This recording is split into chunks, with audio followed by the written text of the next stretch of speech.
top. Me, I'm a woman of rock. Give me liquor and drop.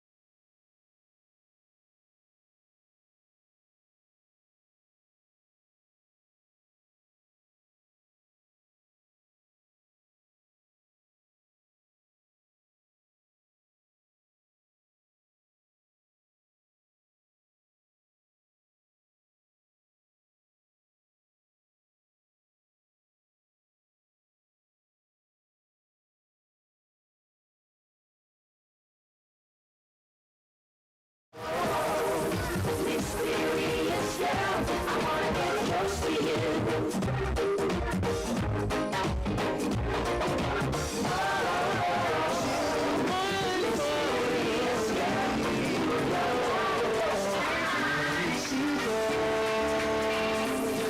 Met the girl of my dreams and my dream.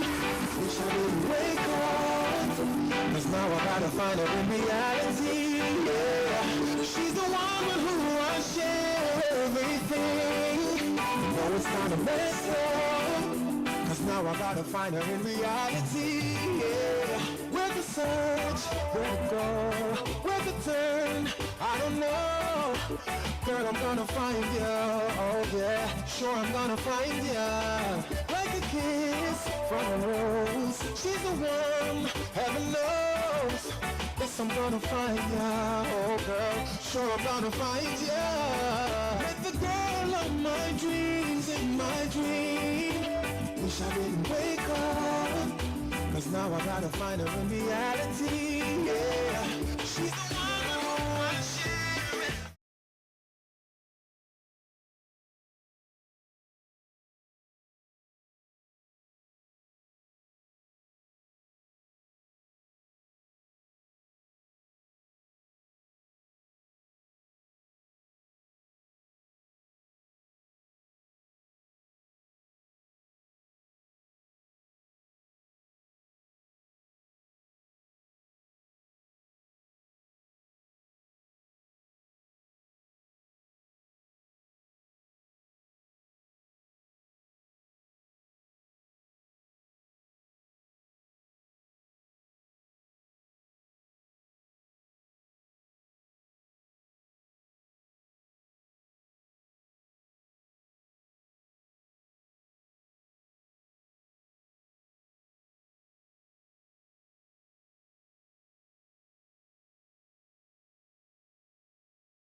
Make me your selection, show you the way love's supposed to be.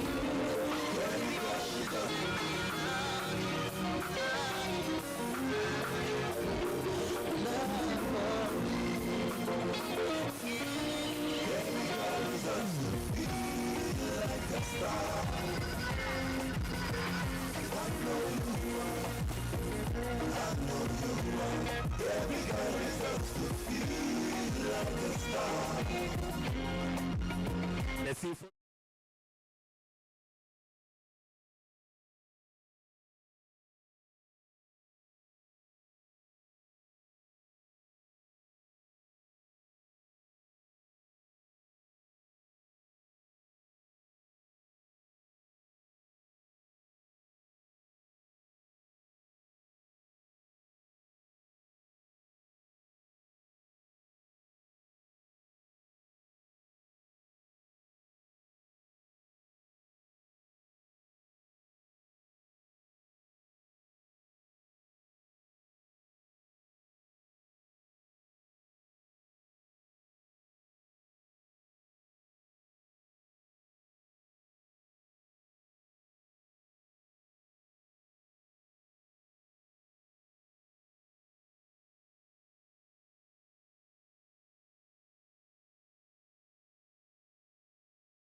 tutasema haleluya, haleluya, tutasema haleluya. Nifundi mwenye slow motion, matendo yangu slow but kwenye motion. Nifundi mwenye slow motion, matendo yangu slow but kwenye motion. Mama niteke, unasakurate, kama pepo zangu zinavaporate. Hapo juu baby vaporate, wenzako chini nifanye kama ground shaker. Bwana mkunaji limemkuta pele, michezo Selina kuchezea na nywele. Listen to this.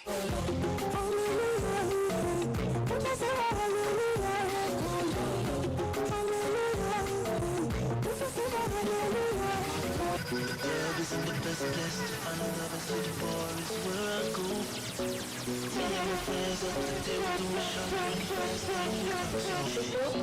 You come over and start up a conversation with just me, and trust me, I'll give it a chance. Now when stop, put Venom on the jukebox and then we started dancing. I'm singing like, girl, you know I want your love was handmade for somebody like me. Come on now, follow my lead. Let me be crazy, don't mind me so good. It's not just too much, but I'm on my wisdom.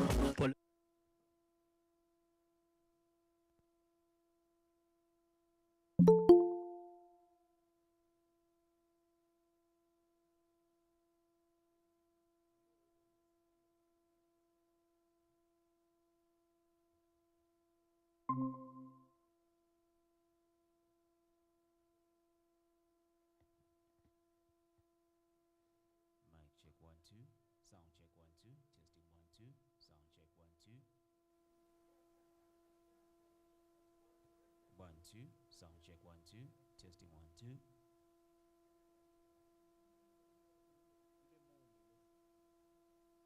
1 2, mic check 1 2. 1 2, testing 1 2. 1 2, sound check 1 2.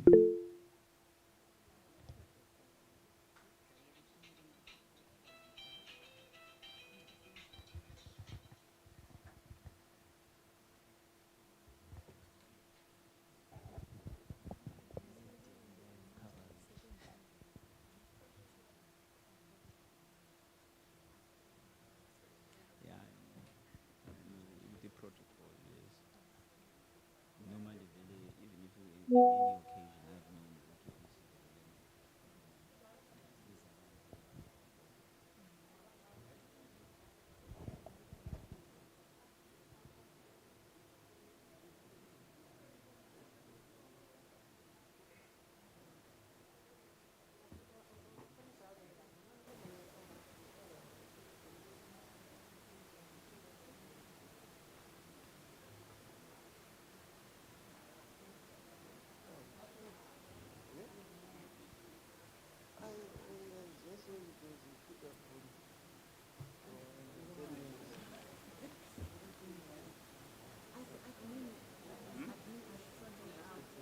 But yesterday I called. You remember the little piece board?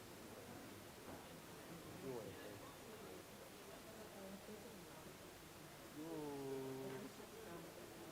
You know what after calling was after I was so interested. The people all over look. Yeah, but some of you need to experience some of these things. Not a lot, but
Welcome to MATABELELAND North.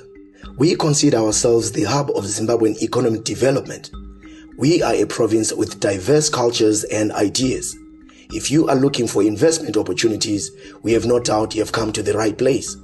We offer opportunities in the following: hospitality and tourism, airport, forestry, mines, energy and infrastructure development. We ride upon the mighty Zambezi River's unending opportunities. Do you want to invest with us? We are just a phone call away through our website, hotlines and direct inquiries. MATABELELAND North provides opportunities like no other investment destination. Allow us to walk you through our wildlife and tourism, our precious minerals and friendly timber industries. We welcome any idea that will benefit our locals. Our 7 districts, through their local authorities, stand ready to show you their vast business opportunities available within their area. In Binga, we provide access through our recently refurbished airstrip. We'll also take you to the much heralded Sand Beach. Our biggest irrigation scheme in the province, Bulawayo is the future that will drive our agriculture. We have one of the country's biggest inland lakes, the Kwai Shangani Lake. Lupane provides you with access to our newly built government offices and our state-of-the-art university. We care for your health too, as we continue leveraging on our new provincial hospital, which will provide all specialist services. We are ready to deliver according to your tailored needs now. MATABELELAND North will embrace your desires and ensure value for money, targets according to what you want. Together, we can build your investment portfolio and our Zimbabwe. We believe in leaving no one and no place behind. Our promise to you is simple: we will not fail you. Let us build our province together. MATABELELAND North, the heartbeat province of Zimbabwe.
I'm your director of ceremonies for our conference. I just want to make an announcement for now. Please, can this particular auditorium, can we have our senior directorate and delegates from outside of Lupane? The locals, you know, in our tradition and culture, we always give way for our visitors. The locals, we are kindly asking us to join us in the auditorium right across. So we want to create some space for our delegates who are coming from outside of Lupane, as well as our senior directorate. And we're asking that our locals, please, can we join us in the other room that side? Thank you. Over to you.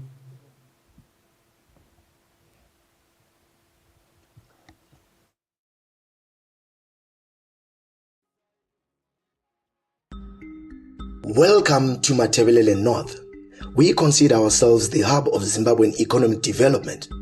We are a province with diverse cultures and ideas. If you are looking for investment opportunities, we have no doubt you have come to the right place.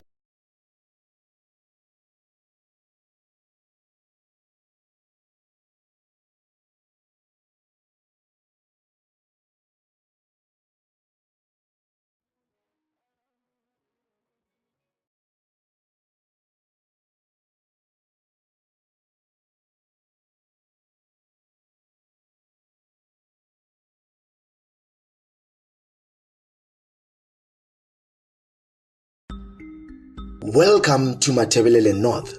We consider ourselves the hub of Zimbabwean economic development. We are a province with diverse cultures and ideas. If you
ourselves the hub of Zimbabwean economic development. We are a province with diverse cultures and ideas.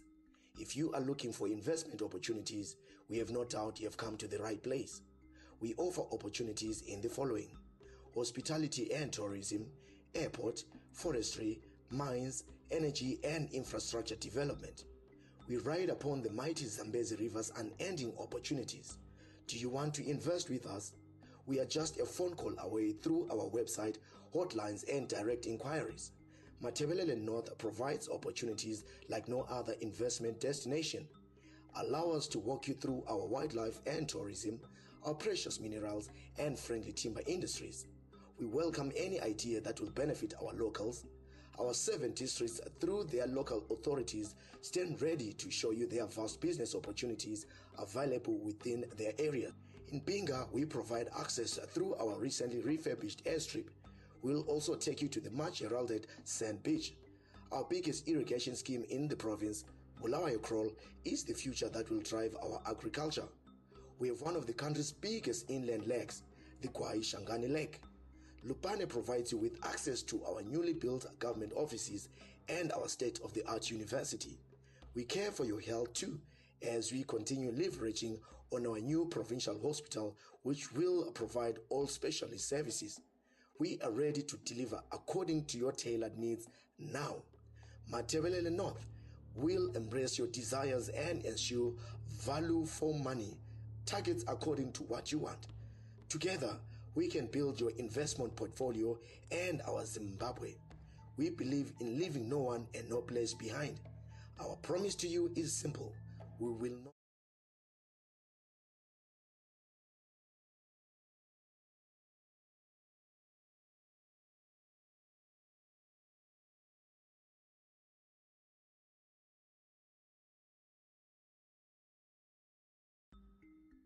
Welcome to MATABELELAND North.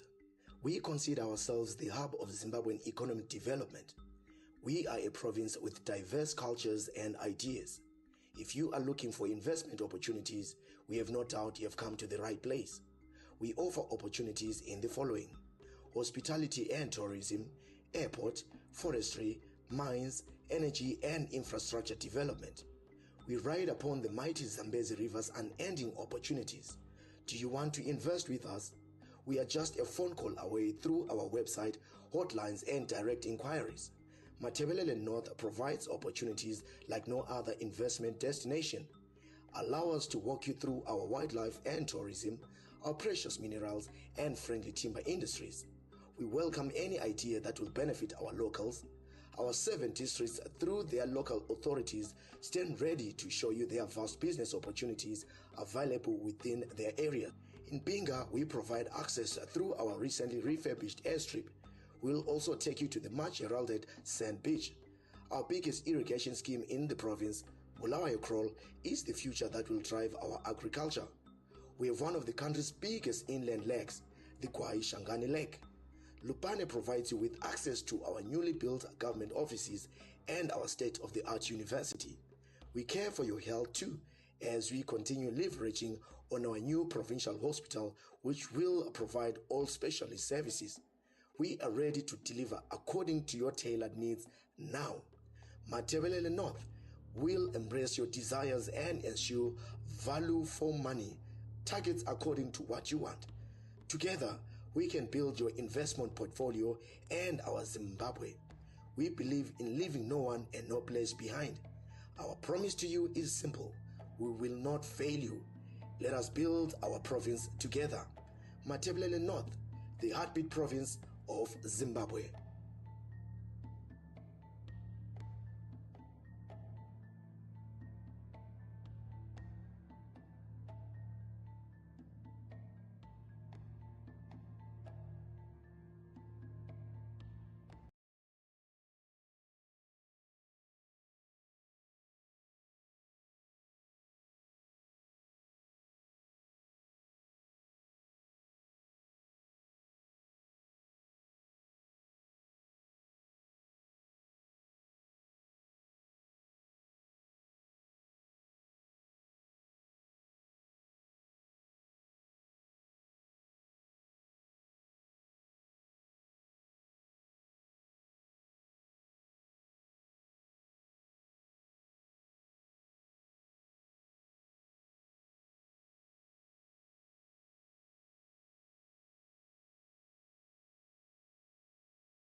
You take it to the time in the air. You know be scared, so me no fear. And as a woman, I will be there. We want a girl we can wine. One more time. We want a girl we can take it. Let's up the energy. Feel it, and make me feel it. Oh, me Pump it up. Pump it up. I feel all you. Put me arms right around you. Girl, you give me the tightest hold me ever get in my life. You me just want to squeeze you. Put me things all around you. Girl, you give me the tightest.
Welcome to MATABELELAND North. We consider ourselves the hub of Zimbabwean economic development. We are a province with diverse cultures and ideas. If you are looking for investment opportunities, we have no doubt you have come to the right place. We offer opportunities in the following: hospitality and tourism, airport, forestry, mines, energy and infrastructure development. We ride upon the mighty Zambezi River's unending opportunities. Do you want to invest with us? We are just a phone call away through our website, hotlines and direct inquiries. MATABELELAND North provides opportunities like no other investment destination. Allow us to walk you through our wildlife and tourism, our precious minerals and friendly timber industries. We welcome any idea that will benefit our locals. Our 7 districts, through their local authorities, stand ready to show you their vast business opportunities available within their area. In Binga, we provide access through our recently refurbished airstrip. We'll also take you to the much heralded Sand Beach. Our biggest irrigation scheme in the province, Bulawayo, is the future that will drive our agriculture. We have one of the country's biggest inland lakes, the Kwai Shangani Lake. Lupane provides you with access to our newly built government offices and our state-of-the-art university. We care for your health too, as we continue leveraging on our new provincial hospital, which will provide all specialist services. We are ready to deliver according to your tailored needs now. MATABELELAND North will embrace your desires and ensure value for money, targets according to what you want. Together, we can build your investment portfolio and our Zimbabwe. We believe in leaving no one and no place behind. Our promise to you is simple: we will not fail you. Let us build our province together. MATABELELAND North, the heartbeat province of Zimbabwe.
Welcome to MATABELELAND North.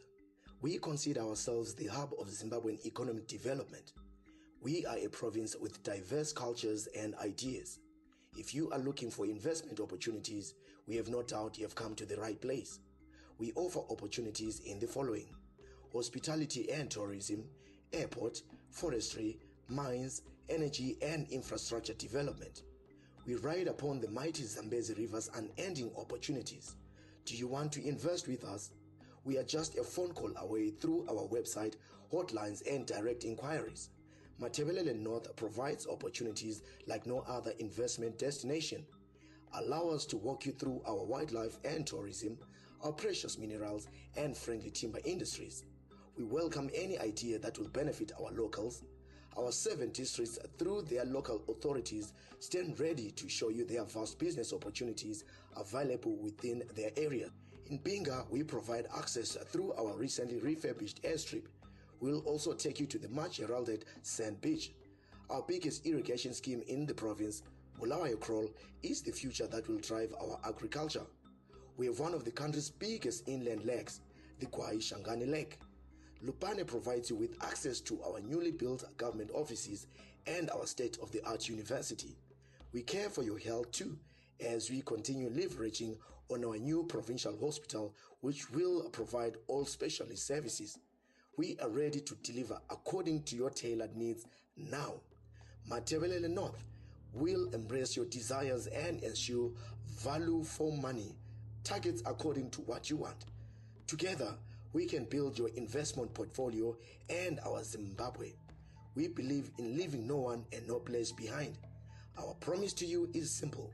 We will not fail you. Let us build our province together. MATABELELAND North, the heartbeat province of Zimbabwe.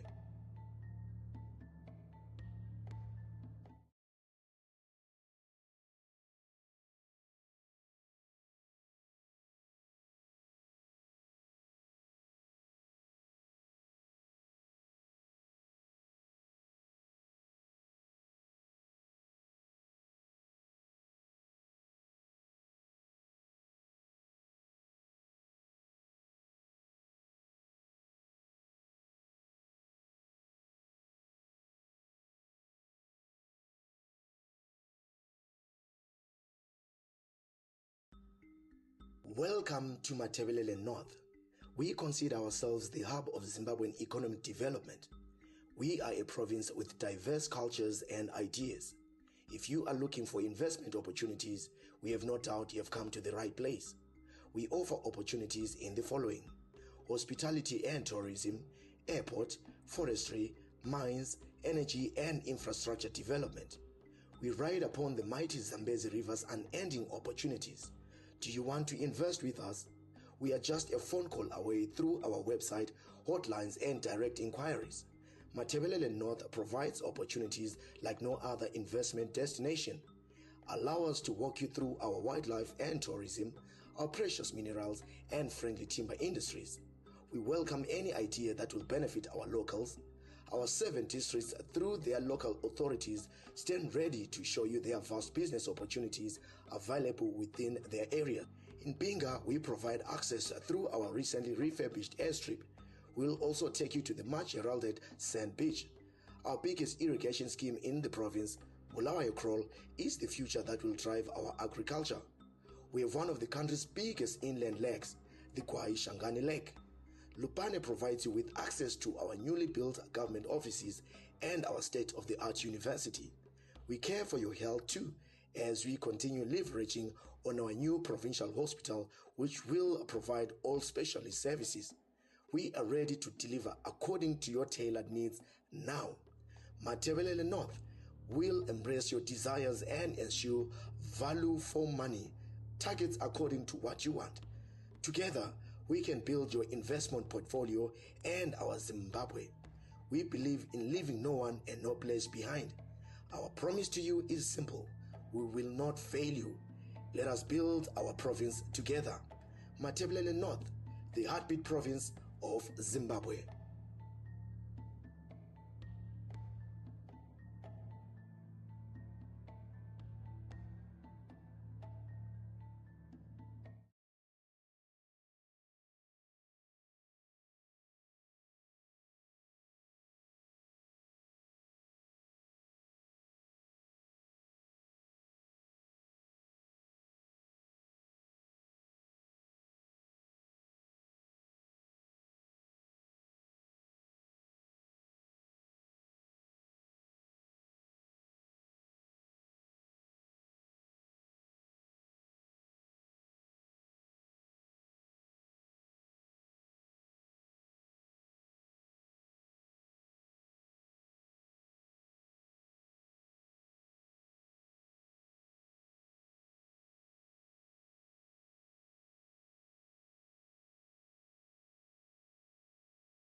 Welcome to MATABELELAND NORTH. We consider ourselves the hub of Zimbabwean economic development. We are a province with diverse cultures and ideas. If you are looking for investment opportunities, we have no doubt you have come to the right place. We offer opportunities in the following: hospitality and tourism, airport, forestry, mines, energy and infrastructure development. We ride upon the mighty Zambezi River's unending opportunities. Do you want to invest with us? We are just a phone call away through our website, hotlines and direct inquiries. MATABELELAND North provides opportunities like no other investment destination. Allow us to walk you through our wildlife and tourism, our precious minerals and friendly timber industries. We welcome any idea that will benefit our locals. Our 7 districts, through their local authorities, stand ready to show you their vast business opportunities available within their area. In Binga, we provide access through our recently refurbished airstrip. We'll also take you to the much heralded Sand Beach. Our biggest irrigation scheme in the province, inaugural, is the future that will drive our agriculture. We have one of the country's biggest inland lakes, the Kwai Shangani Lake. Lupane provides you with access to our newly built government offices and our state-of-the-art university. We care for your health too, as we continue leveraging on our new provincial hospital, which will provide all specialist services. We are ready to deliver according to your tailored needs now. MATABELELAND North will embrace your desires and ensure value for money, targets according to what you want. Together, we can build your investment portfolio and our Zimbabwe. We believe in leaving no one and no place behind. Our promise to you is simple: we will not fail you. Let us build our province together. MATABELELAND North, the heartbeat province of Zimbabwe.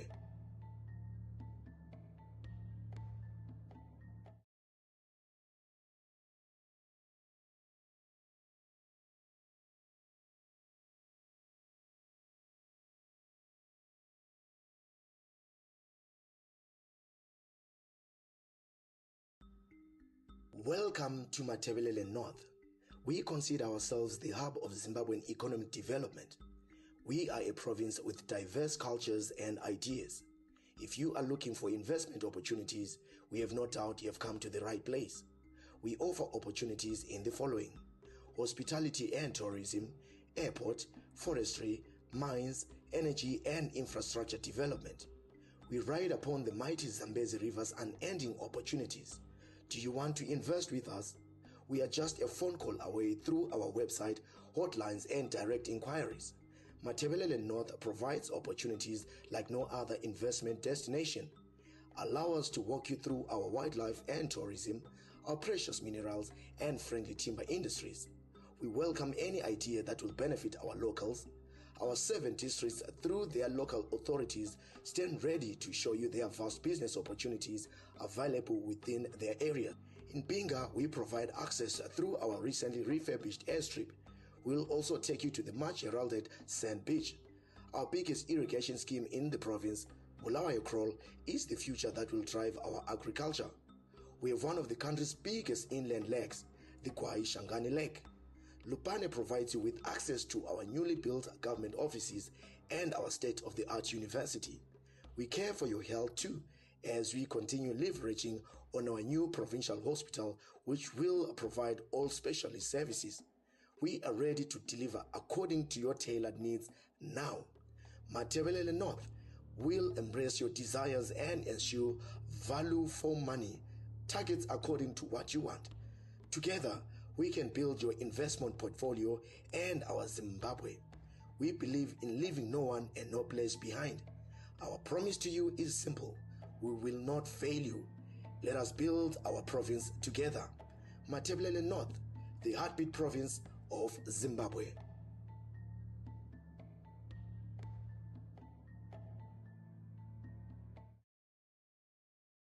Tutu, for your love it tutu. I go chuku. Biko obianuju. Say you do me juju, cause I'm feeling the juju. Shake it to you, take it. I wanna dash it to you, take it. You can have it to you, take it. You know I got this in you. I I love you, I love you. I love you, I love you, I love you, I love you. There's nothing above you. There's nothing above you, above you, above you. Jet you. I like your mini skirt you. Okay, you body fancy you. Welcome to MATABELELAND North. We consider ourselves the hub of Zimbabwean economic development. We are a province with diverse cultures and ideas. If you are looking for investment opportunities, we have no doubt you have come to the right place. We offer opportunities in the following: hospitality and tourism, airport, forestry, mines, energy and infrastructure development. We ride upon the mighty Zambezi River's unending opportunities. Do you want to invest with us? We are just a phone call away through our website, hotlines and direct inquiries. MATABELELAND North provides opportunities like no other investment destination. Allow us to walk you through our wildlife and tourism, our precious minerals and friendly timber industries. We welcome any idea that will benefit our locals. Our 7 districts, through their local authorities, stand ready to show you their vast business opportunities available within their area. In Binga, we provide access through our recently refurbished airstrip. We'll also take you to the much heralded Sand Beach. Our biggest irrigation scheme in the province, Inaugural, is the future that will drive our agriculture. We have one of the country's biggest inland lakes, the Kwai Shangani Lake. Lupane provides you with access to our newly built government offices and our state-of-the-art university. We care for your health too, as we continue leveraging on our new provincial hospital, which will provide all specialist services. We are ready to deliver according to your tailored needs now. MATABELELAND North will embrace your desires and ensure value for money, targets according to what you want. Together, we can build your investment portfolio and our Zimbabwe. We believe in leaving no one and no place behind. Our promise to you is simple: we will not fail you. Let us build our province together. MATABELELAND North, the heartbeat province of Zimbabwe.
attention, please.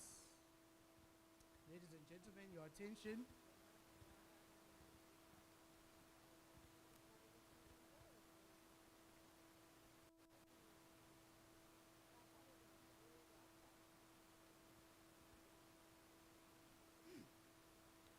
Ladies and gentlemen, your attention, please. Good morning.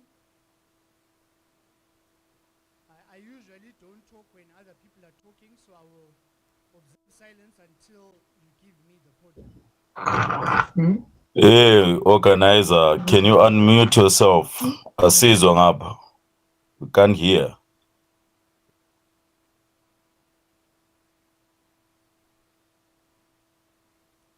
Right. Good morning, ladies and gentlemen. Yo.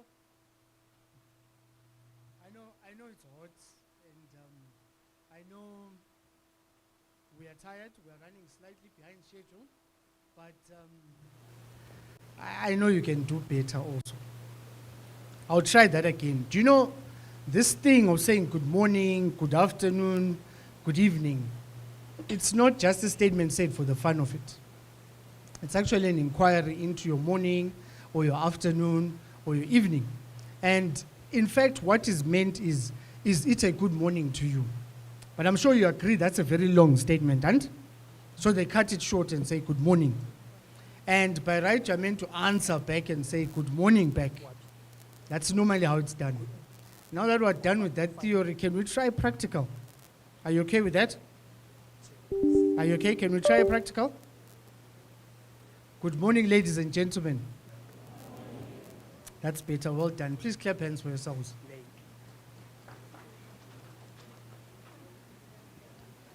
The Minister of State for Provincial Affairs and Devolution in MATABELELAND North Province, Honorable Richard Moyo, honorable members of Parliament here present, the Permanent Secretary for Provincial Affairs and Devolution for MATABELELAND North Province, Ms. S. Ngube, traditional chiefs and village heads in our midst,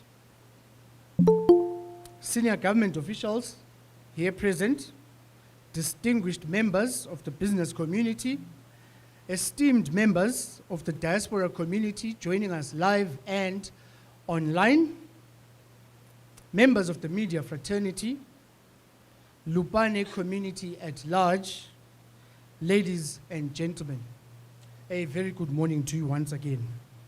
My name is Velile Dube, and I'll be your Director of Ceremonies for this entire conference. I would like to welcome you to our conference, but before we start, I want to lay down some housekeeping issues that will allow us to have a very congruent, organized conference in no particular order. Number one, may we observe absolute silence as somebody is speaking up front, like what you're doing right now. May we observe silence?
Please enjoy the conference. Feel free to ask questions as much as you can.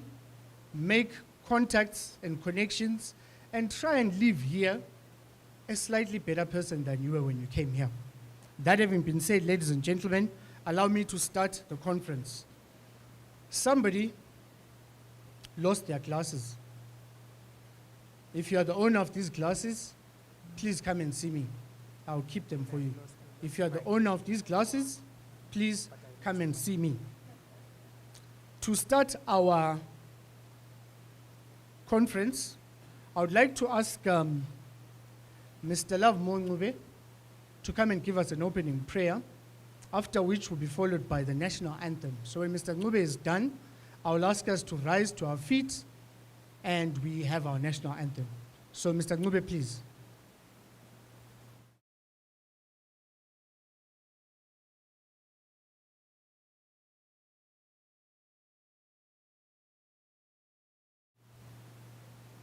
The Minister of State, MATABELELAND North Province, the Permanent Secretary, MATABELELAND North Province, Mrs. Ngube, the traditional leadership,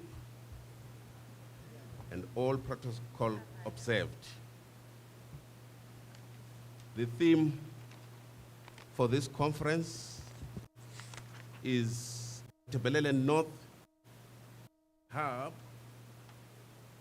of Untapped Opportunities. I want us to look at Matthew 7, verse 7. Why? Because anything that we start with God, God moves it to its finality. If we leave God behind, we fail. So we want to invite God to be in this conference, to move with us till the end of the conference after 2 days.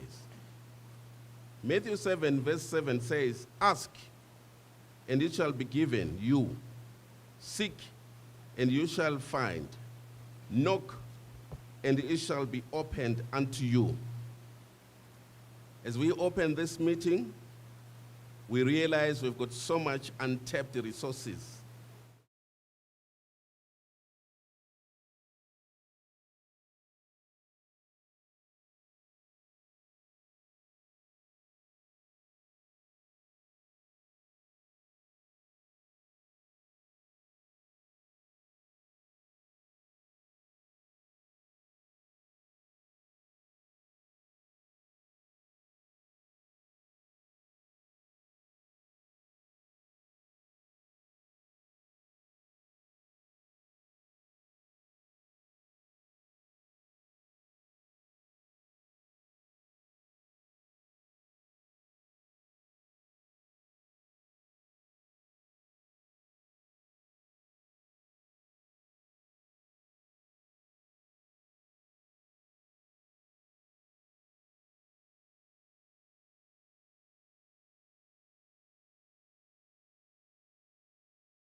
Easy, but take it from me, it's not. It's a very difficult thing. It's, according to Toastmasters International, the second most feared thing after death is public speaking. Very interesting statistic. It's a very, very frightening thing. I'm happy they put a podium that covers my legs, because my legs are shaking right now. So it's not easy. So ladies and gentlemen, can we applaud somebody as they come up? And then they're done, let's thank them with a round of applause. We'll continue our program by rising to our feet to hear the national anthem.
I really like it. I downloaded it and I listened to it in my playlist on my phone. I love that national anthem. Right. To move on with our program, I would like to invite to the podium Mr. Mkwakwami, who's the Director of Economic Affairs and Investment, to give us the introductions of our delegates up front, as well as to get on to the conference objectives. Mr. Mkwakwami, over to you. Please, in that manner, as I asked, could we encourage him with a round of applause?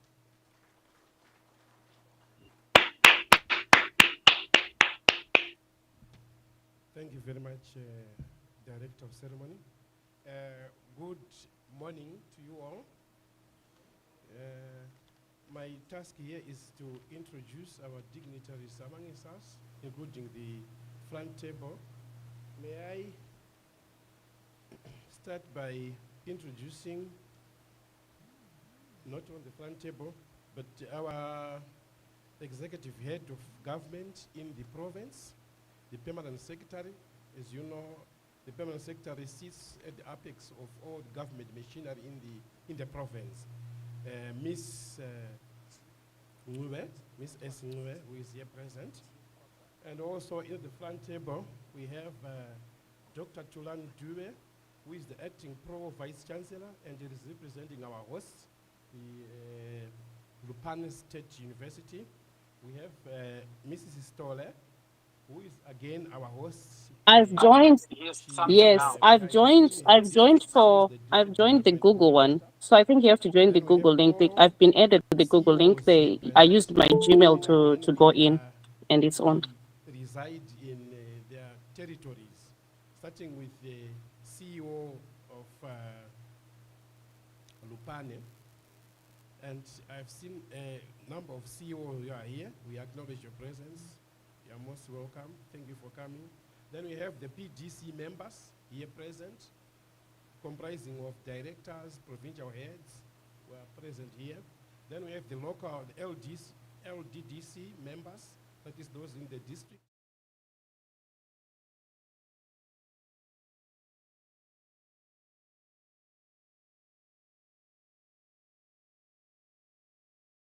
Specifically again, we have Mr. Chinus Kusena, who is representing the Director of Bilateral Trade and Diaspora.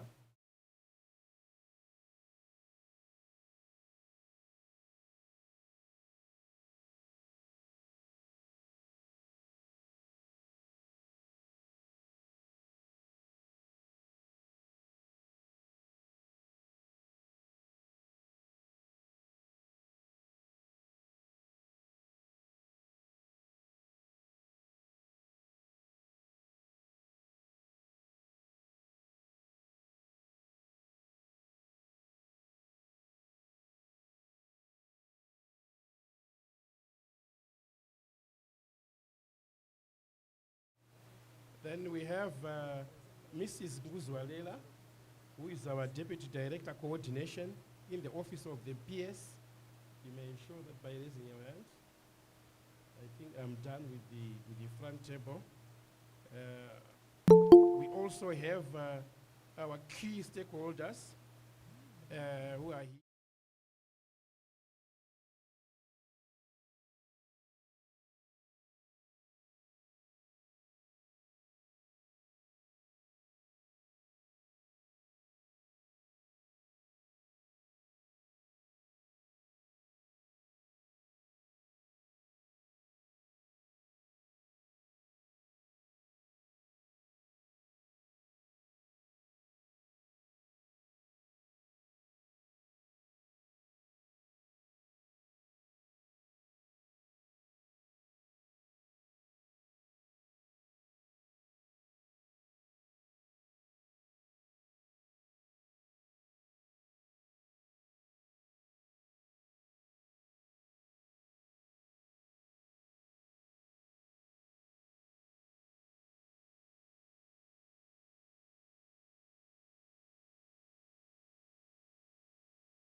Okay, fine.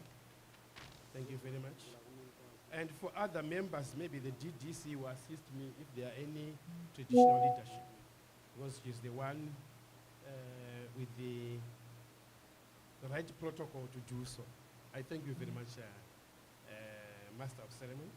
May I proceed to the conference objective?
value chain is across so many countries or continents. One thing is produced, one part of a component is produced in one country A, another in country B. You hardly find a complete product being produced in one country. So you want these strategic alliances through interactions of this nature. Master of Ceremony, I think these are the major reasons why we are here, want to promote the major conference objectives, I think.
We're trying to put MAT North on the global map.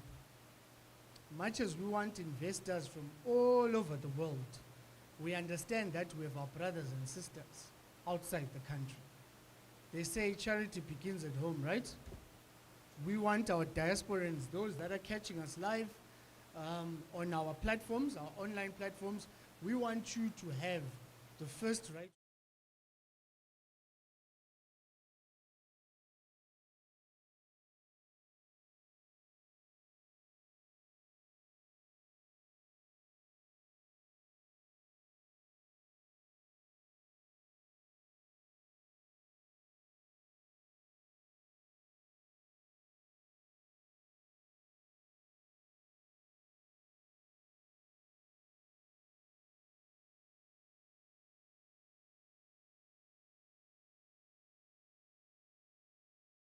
Comes up front to give us the remarks from the ministry as, sorry? Oh, it's a presentation, yes. It's a presentation, I believe it's going to be beamed shortly. May I ask the Deputy Director from the Ministry of Finance to come up front, and in the fashion that we've since adopted, can we give her a very big round of applause as she comes up front.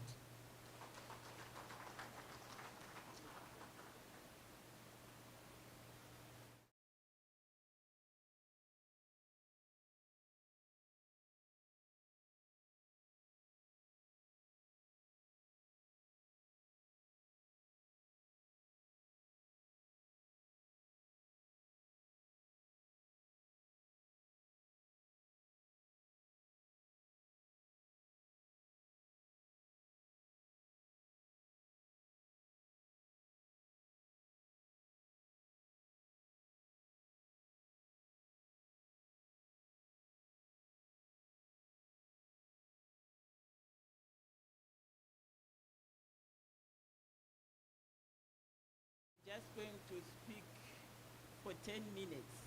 That's my allocation. So I'm going to take the major highlights of my presentation. So let me, at the outset, express my sincere gratitude to the organizers of this conference, MATABELELAND NORTH Diaspora Investment Conference.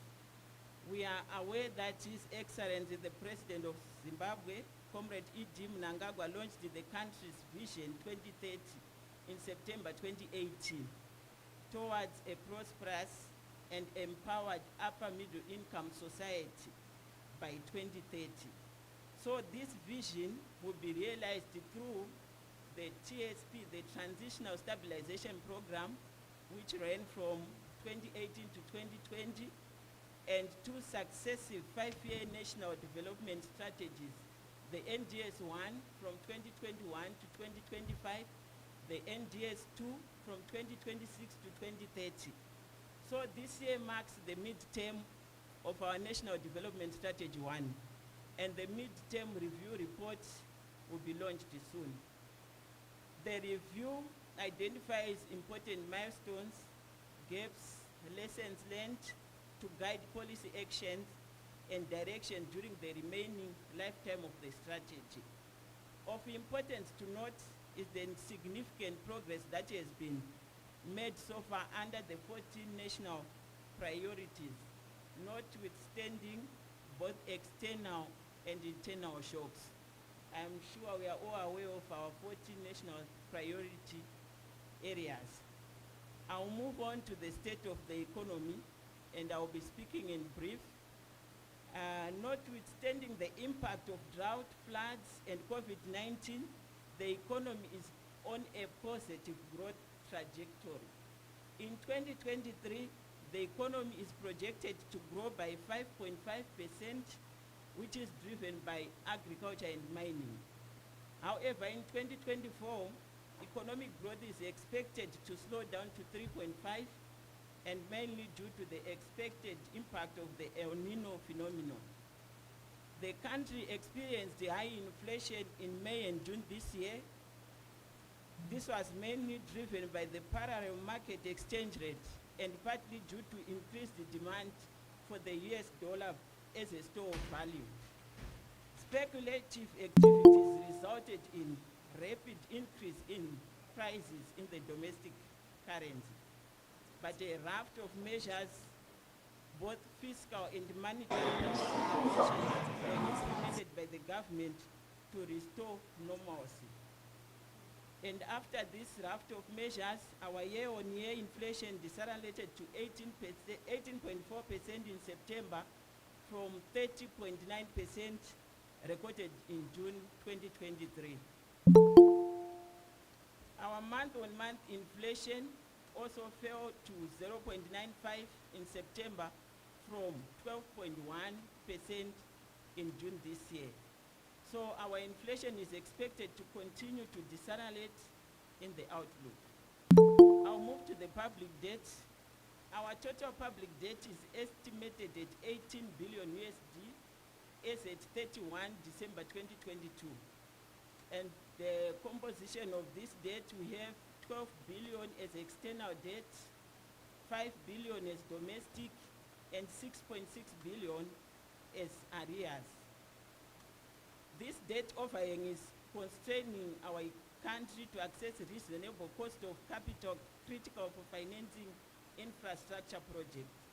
So to address this, the government is implementing an arrears clearance, debt relief and restructuring strategies.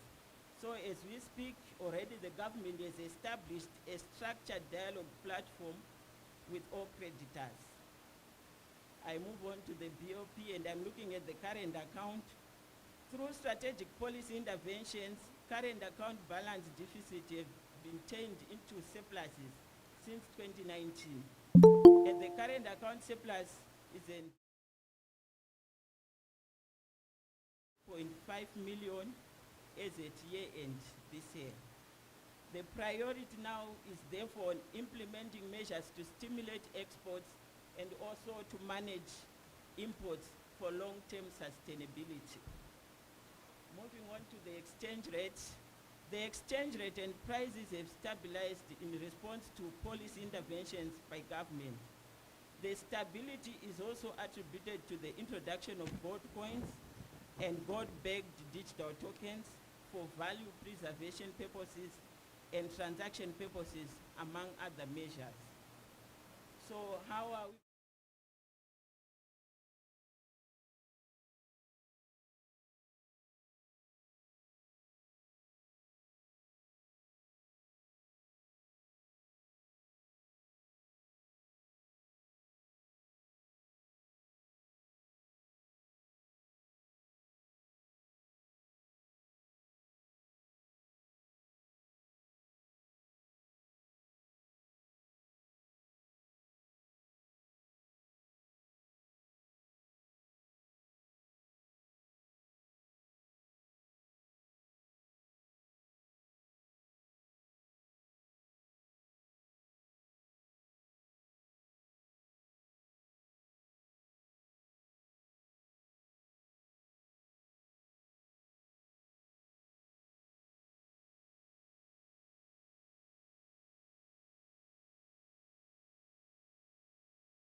To 1%.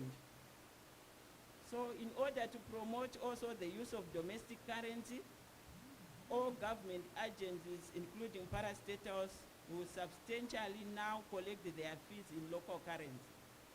And all custom duties to be payable in local currency, with the exception of designated or luxury goods, and where the importer opts to pay in foreign currency.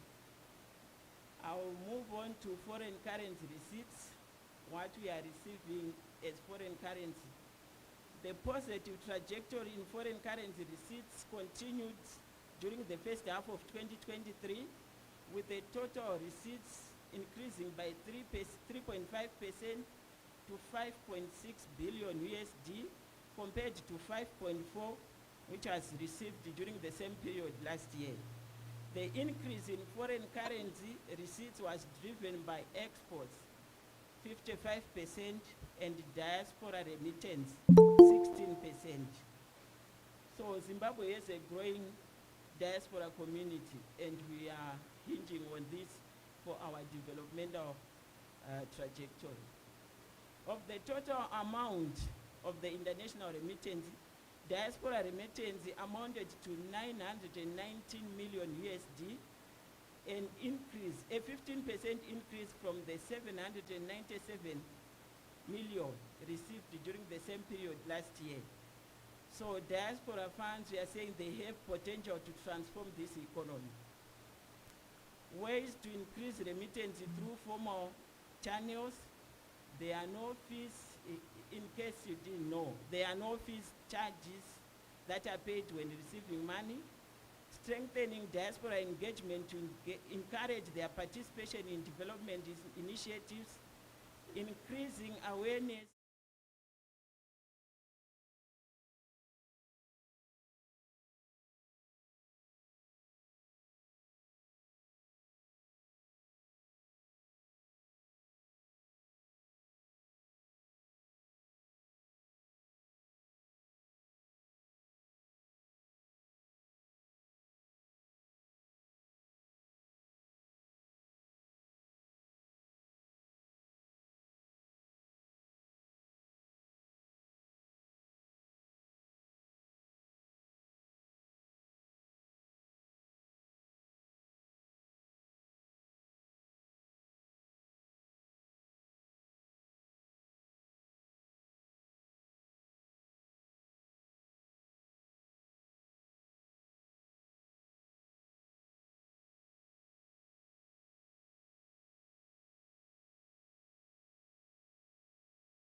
Thank you very much for that very enlightening presentation.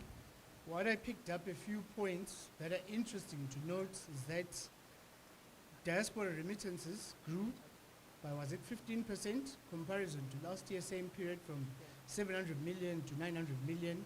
I also picked up that government is tweaking certain aspects to promote local trade.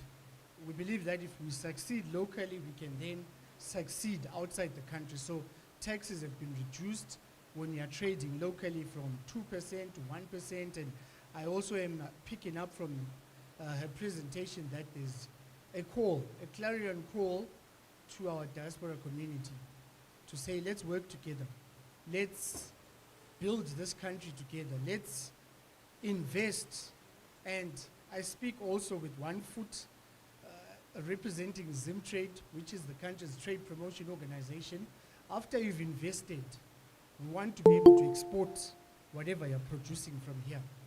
Not only exporting it in primary form, as she alluded to, most of the sectors are primary in nature. Our exports are primary, hence the value, the net value of our exports are questionable, so to speak.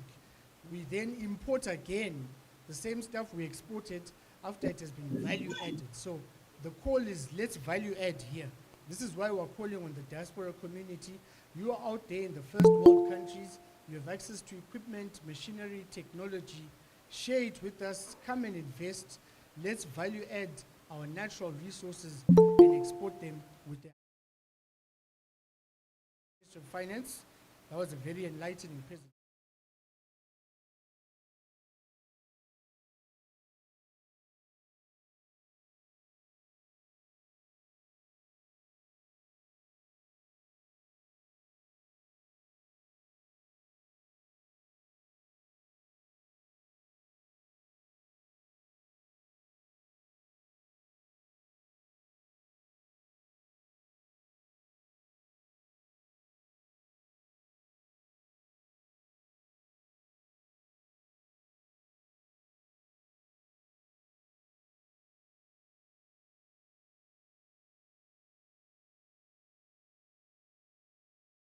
Of you.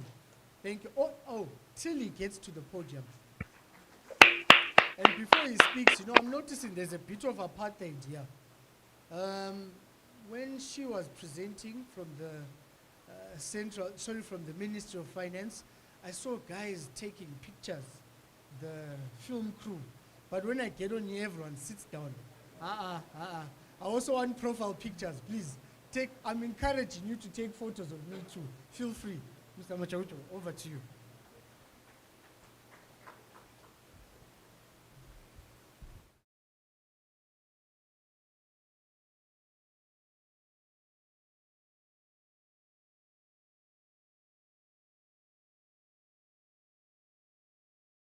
Good morning, ladies and gentlemen. Allow me to write on the protocols that have already been brought down and introduce myself as Begezela Majogo Jogo. I am the regional manager for the Zimbabwe Revenue Authority, Customs and Excise for Region 2, which is primarily the whole of MATABELELAND from Rwanda to Victoria Falls. As Zimra, I hope yes, but unfortunately I'm not the one who is controlling it, so I might not move at the same pace with the controller there, because also for the sake of time I might jump some of support slides. Zimra derives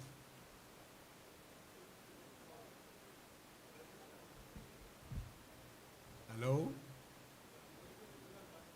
Isingcono yini? Siyabonga. Right.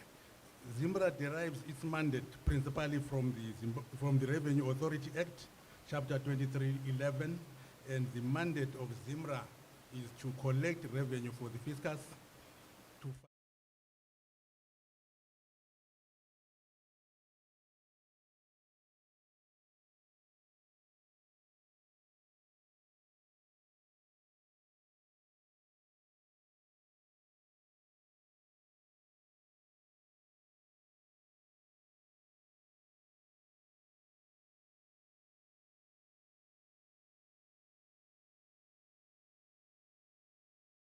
which are not for personal use are entered in terms of Section 18 of the Customs and Excise General Regulations, Statutory Instrument 154, of 2001 by a bill of entry through a system that is called Asikuda.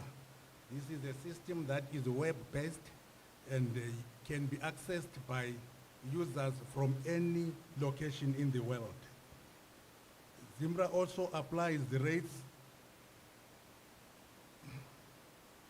of duty as stipulated in the Customs and Excise Tariff Handbook, which is also known as the Harmonized System 2022. For all importation of goods, importers are supposed to engage clearing agents. The reason behind this is that the clearing process is a bit complex and it requires people who have been trained to that effect.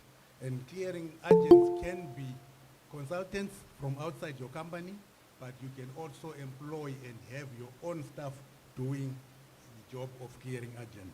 But for you to do that, either as a consultant or as a company itself, you need to be registered with ZIMRA so that we are able to check that the competence of your clearing staff is up to scratch. And also in Zimbabwe, in a bid to facilitate the movement of cargo through the borders, all imports by road have to be pre-cleared, that you have to clear the goods before they come to the borderline. ZIMRA, on behalf of government, implements a number of duty concessions. These are rebates of duty or suspension of duty which investors can utilize to avoid payment of duty in support of their investments. There is rebate of duty on goods for use in special economic zones. These are governed by Statutory Instrument 59 of 2017. There are also various manufacturers' rebates which cover importation of raw materials. These cover the clothing industry, the electrical manufacturers industry, and various sectors of the manufacturing sector are covered. And as investors, you are encouraged to get to know from your sector which rebates are applicable to you so that you can enjoy them. There is rebate of duty on goods for the mining industry. There is rebate of duty on goods for prospecting and search of mineral deposits. This is also for the mining industry. There is suspension of duty on specified goods used solely and exclusively for, sorry, this is a repetition. There is also suspension of duty on goods imported by tourism and safari operators. I think MATABELELAND North is very active in the tourism and safari operators. There are rebates that are there that can be utilized for you to import goods for refurbishment and improvement of your hotel and lodges. And there are also rebates for importation of motor vehicles that are used in safaris.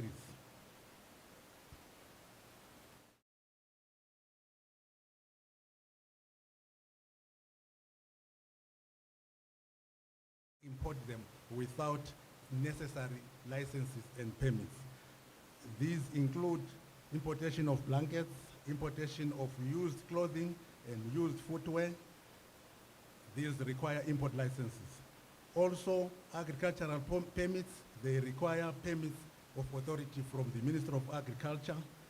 Animals and animal products also require authorization from the Minister of Agriculture, Veterinary Services. All minerals have to be authorized by the Minister of Mines, medicines by Minister of Health, wildlife and wildlife products by National Parks and Minister of Environment. The same applies to plant and plant products, and firearms and ammunition are also controlled by the Minister of Home Affairs. As you may be aware, capital equipment used to be imported under Statutory Instrument 6 of 2016, which was removed on 11 July 2022. That does not mean that capital equipment is no longer taken to be important in our economy. The Statutory Instrument 121 of 2022 brought about zeroing the customs duty on all capital equipment that used to be covered by Statutory Instrument 6 of 2016. However, this time around, VAT remains payable. Realizing that equipment and machinery is quite expensive, and the VAT which is chargeable at 15% may be quite substantial, the government has allowed for deferment of VAT. And deferment simply means postponement of payment of the VAT, which means you will not pay it at the time of importation, but you will be given a time for you to be able to pay it. As we go forward, you will see the different categories of goods and the time limits that are given for VAT deferment. Who qualifies for a deferment? That any person who produces proof to the satisfaction of the commissioner that he has imported goods of a capital nature. I said the goods of a capital nature mainly were the ones that were covered by Statutory Instrument 6. This includes companies, it includes partnerships, it includes investors who are even coming for the first time. And also, for you to qualify for VAT deferment, your tax record should be up to date. If you cannot produce a tax clearance certificate showing your good tax standing, you may not benefit from tax deferment.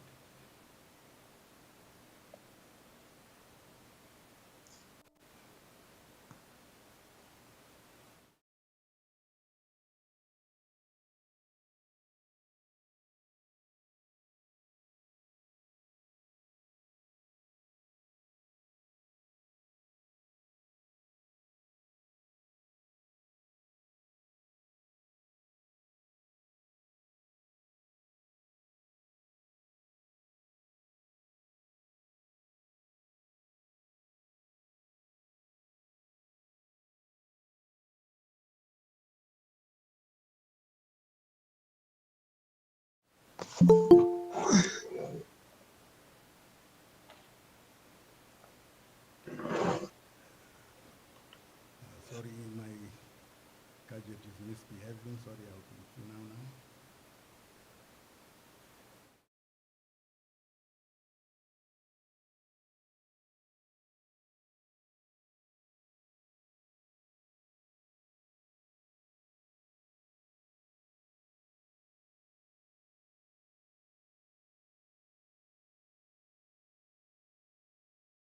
Goods.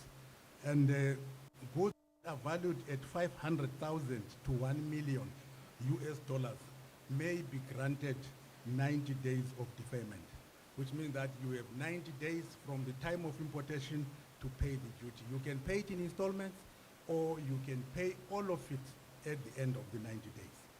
And goods that are valued at 1 million and 1 to 10 million, you may be granted 120 days. And goods that are valued at more than 10 million US dollars, you may be granted 180 days. But as I said, you have to first of all apply to the Minister of Finance, who will look at the type of goods that you are importing and also be able to authorize you whether or not you qualify. And after that, then you will come to ZIMRA, and ZIMRA will take the approval that has been given by Minister of Finance, but add the aspect that you should be tax compliant.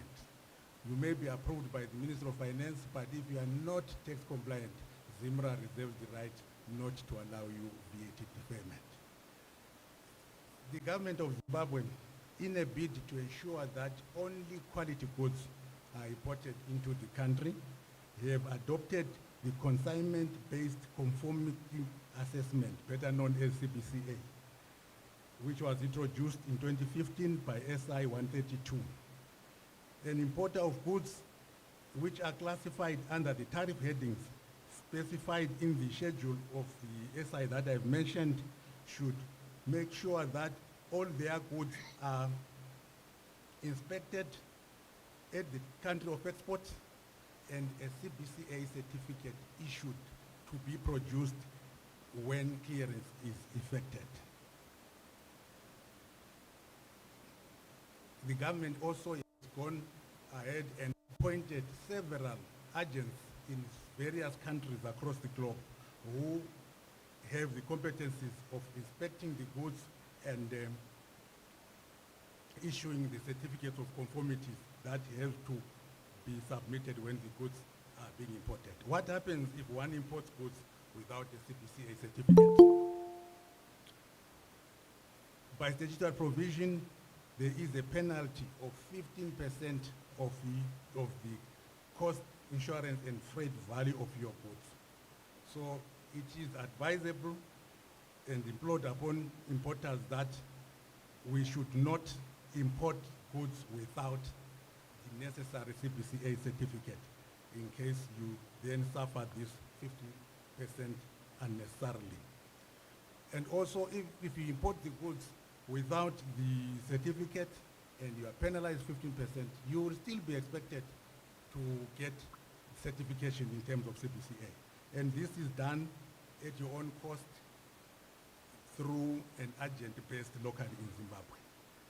If after inspection the goods are found not to be suitable, you will be caused to re-export the goods, or they will be destroyed at your expense. As I said, the government has appointed a number of agents abroad who are there to do the inspections for you and certify the goods for import, so that by the time you import them, they have already been certified. Right. As I have said, I have been talking mainly on importation. Let me also briefly talk about exportation of goods. The documentation for exportation is also done through the ASCODA system, and it is done in advance, that is before the goods are loaded or exported.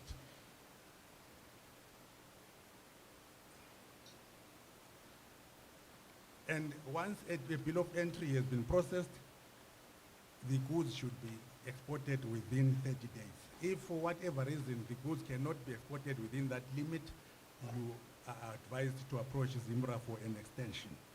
The rationale behind this is that as soon as the goods have been entered for export and the CD1 exchange control has been processed, the government will be looking forward to receiving export process.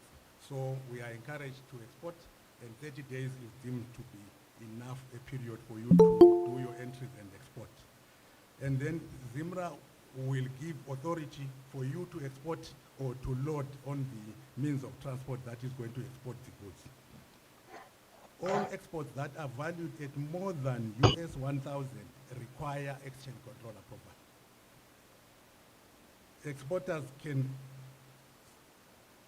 get exchange control approval through their own commercial banks. While it's a RBZ requirement, it is managed through commercial banks. Also, Zimbabwe is a member of a number of regional economic communities like SADC, COMESA, and also Zimbabwe is a signatory to a number of bilateral trade.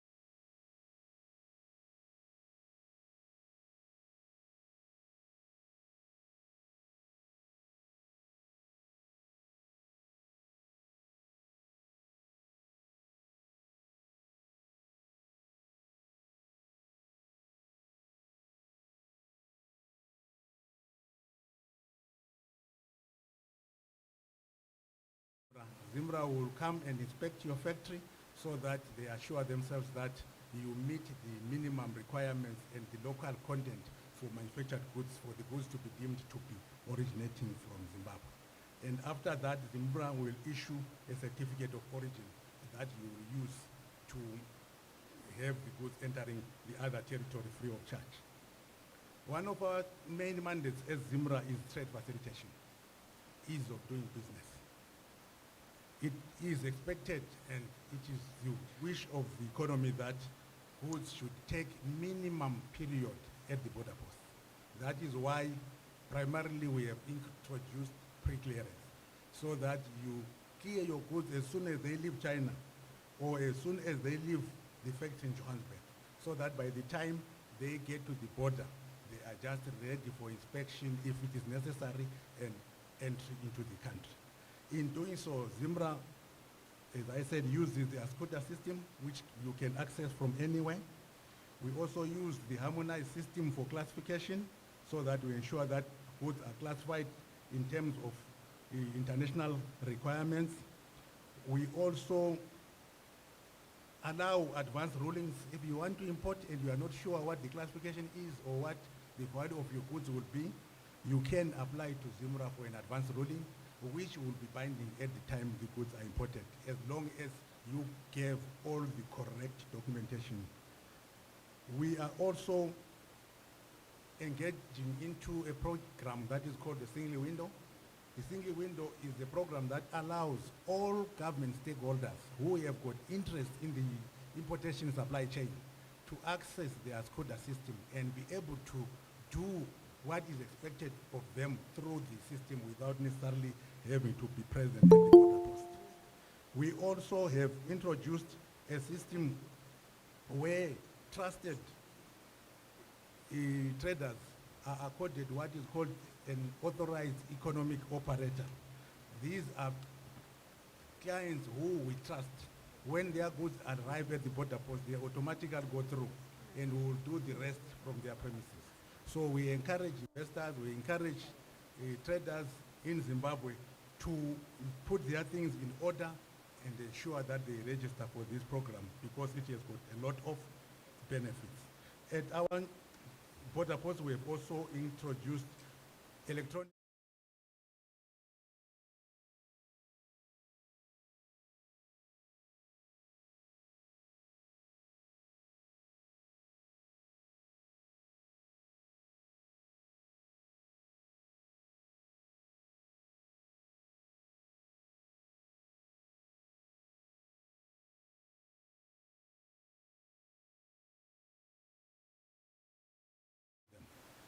This includes smuggling.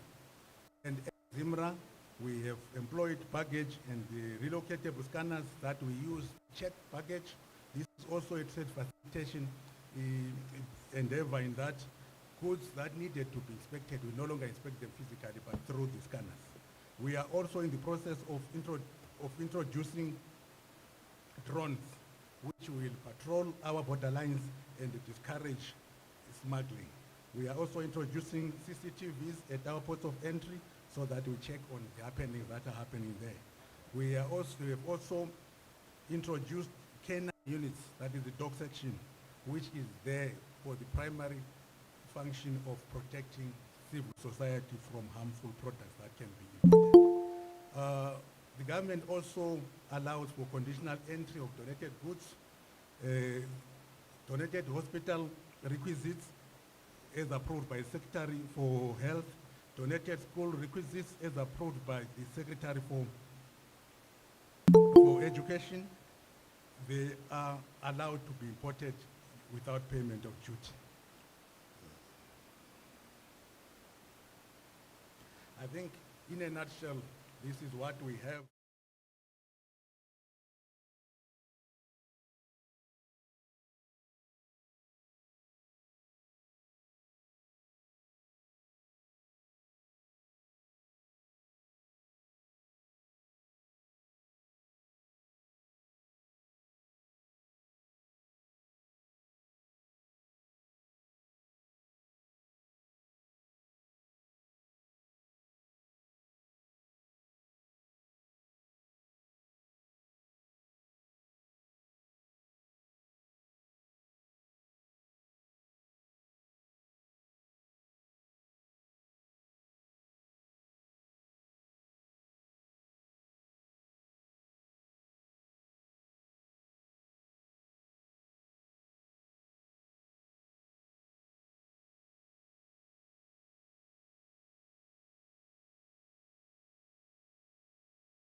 maybe one day we need to come to Lupan and specifically do with that in Lupan. And ladies and gentlemen, as I leave the podium, allow me again to remind you that remember to pay your taxes in full and on time. Thank you.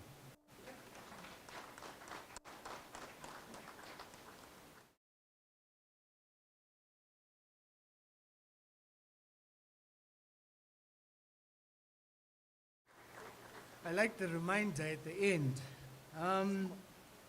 That was quite a lot. Like I said, my role is to just summarize. ZIMRA, they collect taxes, they assist in trade export facilitation, they assist in tax rebates and deferments on condition that you are up to date with your taxes, and they prevent dumping of cheap inferior goods into the country. You know, those cheap inferior goods make it difficult for local businesses to thrive, because how do you compete with something, one, that was smuggled, two, that was made somewhere where they used maybe prisoners who were free labor and has been shipped here, is being landed at less than half the price of what you're producing. So ZIMRA, thank you for that. We really appreciate that. I would like to encourage all our speakers who are coming up front, those who have presentations. Yes, you're leaving them there with thank you. He understood, thank you. Get a nice angle, okay. Maybe when my hands are moving, you know. Right, we leave our presentations there. If you've got even a physical copy, please ensure you leave it there. The PERMSEC's office would want a receipt of those copies. We want to be able to use them, share them even with the diaspora community. We'll have their emails and we'll be able to share that with them. So please make sure whatever presentation you have, can we share it so that it can be shared with our diaspora contingent. Next, I would want to invite Mrs. Nkomazana. You know, as the director of ceremonies, I can tweak the program around a little bit. In my capacity as director, I'm inviting Mrs. Nkomazana of UDCOP to come and give us a very brief presentation. As she comes.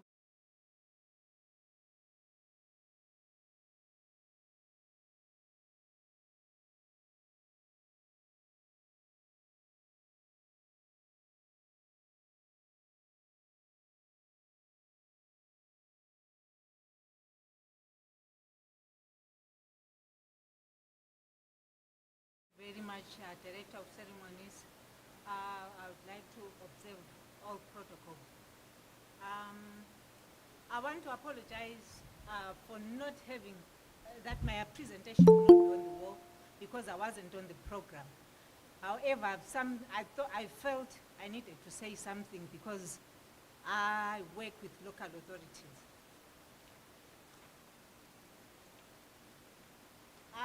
My name, like he has said, is Petronella Nkomazana, and I'm the regional manager for the Urban Development Corporation.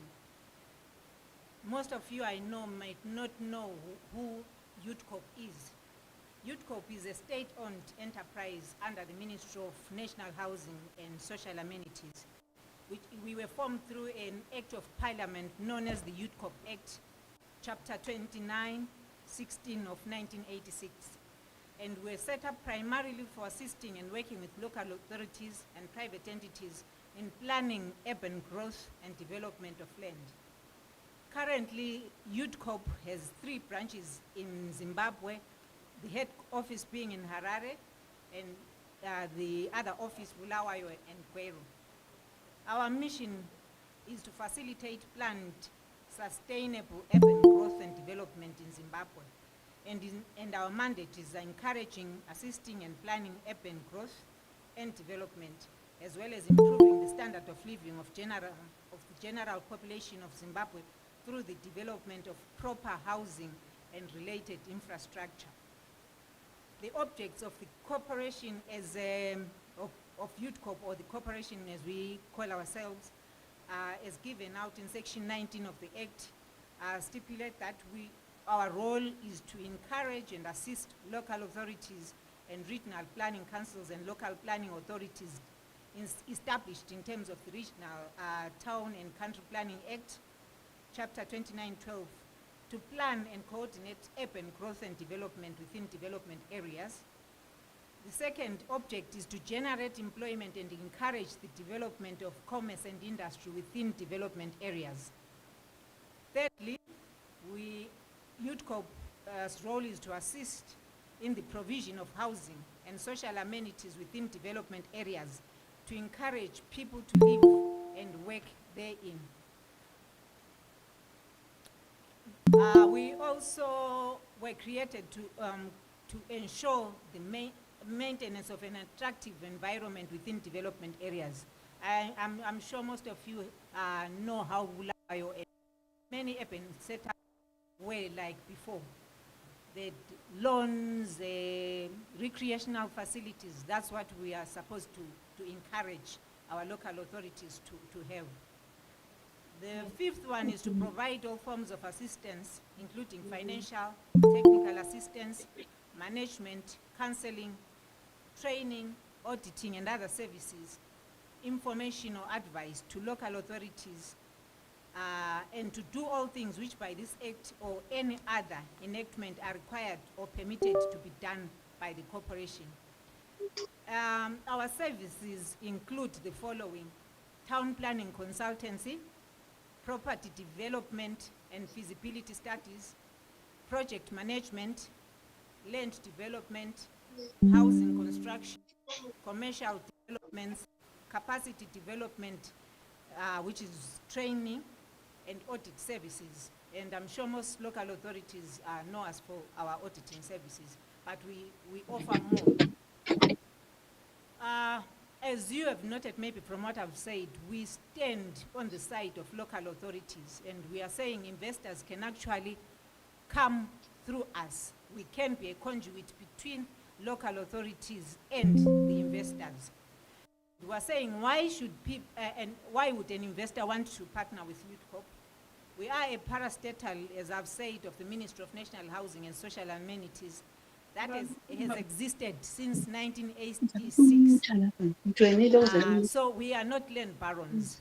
We are a corporation that was created through an act of parliament.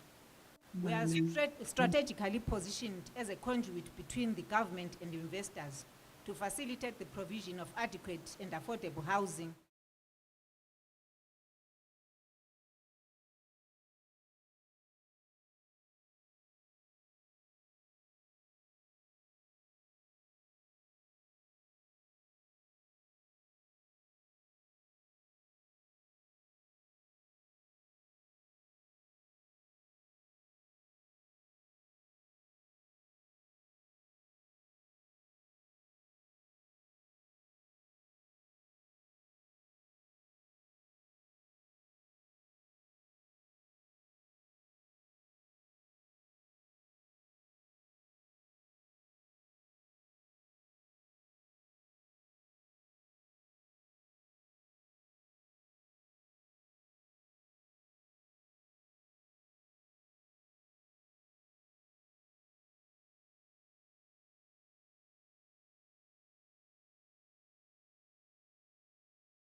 Save local authorities. Thank you very much, Director of Ceremonies.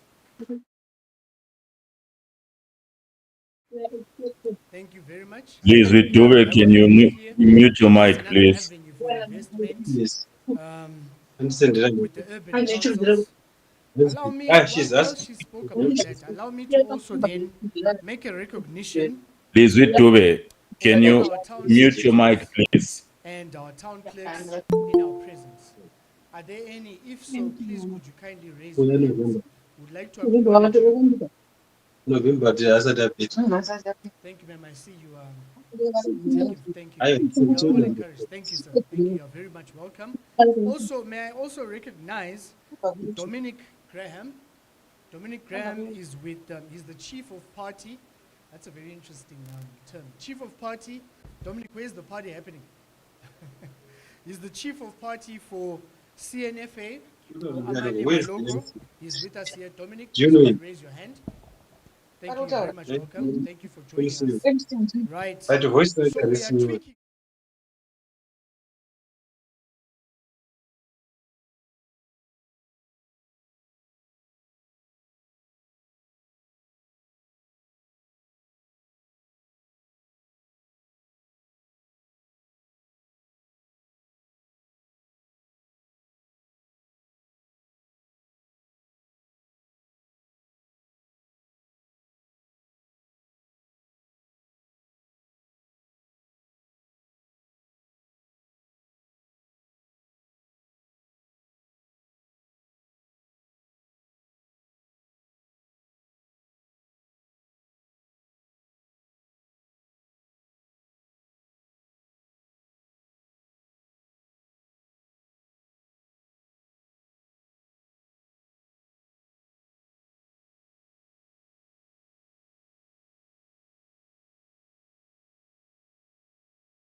the diaspora is harnessing of solar energy.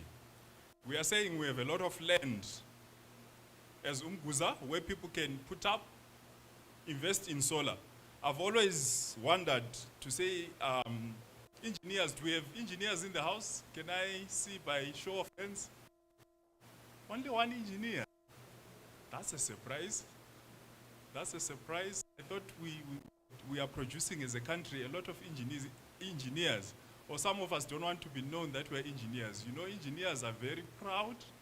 Whenever they are in their conferences, they call each other engineer so and so. Yeah?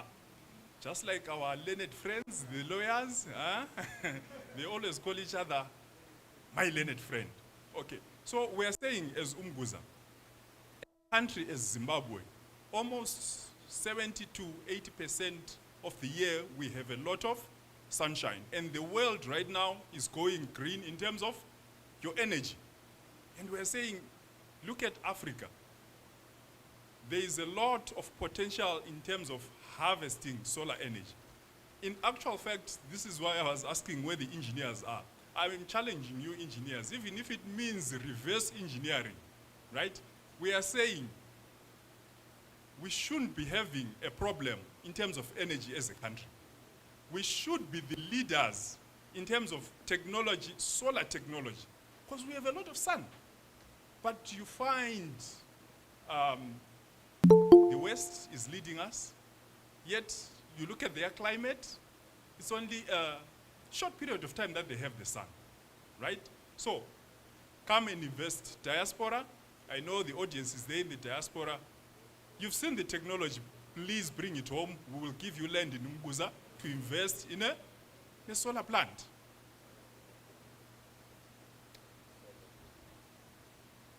Right, this one is an interesting one. Sport tourism. You know, when your Arsenal wants to do warm weather training, when your Arsenal wants to do warm weather training, the Manchester Uniteds, the Man Cities, they can go and burn in Dubai. But Arsenal can come. This is how big we are dreaming as Umguza. We are saying, why not have these big clubs coming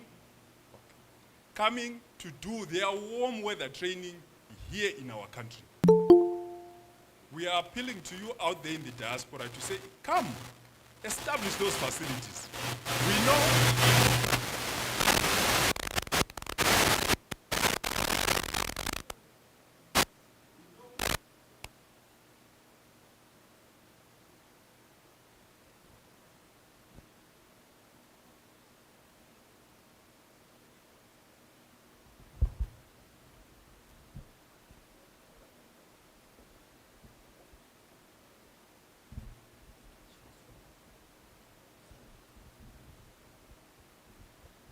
We know there's huge potential in this. We are aware, we've seen it. Your sports teams going to Dubai for warm weather training. Why not do such a facility here in our own country? And we are saying as Umguza, come, we will give you the land to do a sports facility for warm weather training. It's a new concept. I think that basically, in terms of the project description, it gives you an idea to say we are looking at a complex that's going to have accommodation facilities in it. Okay. Next.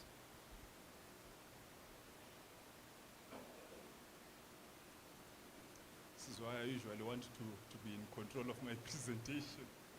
All right, water purification and bottling.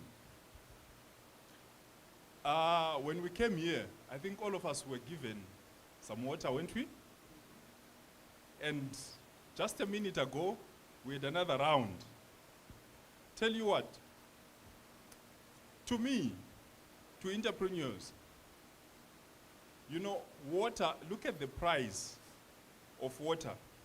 In January, I tell you, we were buying a case of 24 units at $2.50. May I ask who knows the price of a case of 24, the 24 units of water right now? What's the price? Is it how much?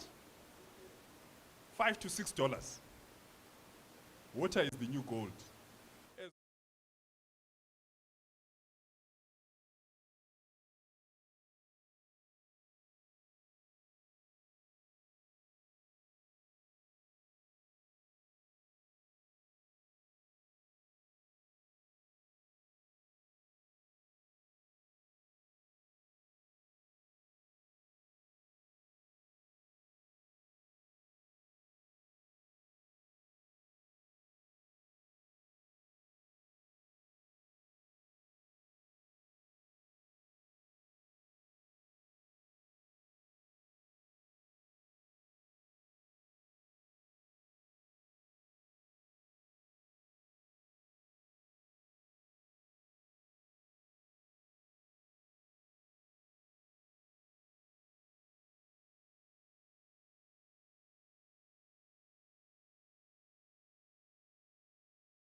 The problems of society, right? Agreed. And you look at what we have as a district, a lot of horticulture, but what then happens when the people get to harvest their produce, most of it, those who are farmers will know, you lose almost 40% of your harvest as post-harvest losses, right? Where the market may be flooded and you can't sell your produce. But what we're saying is, diaspora, we have very arable land. Land that can allow us to plant whatever produce is required there in the diaspora. We package it properly, then we export. Come have a plant for packaging and exporting of our horticulture produce. Real estate development.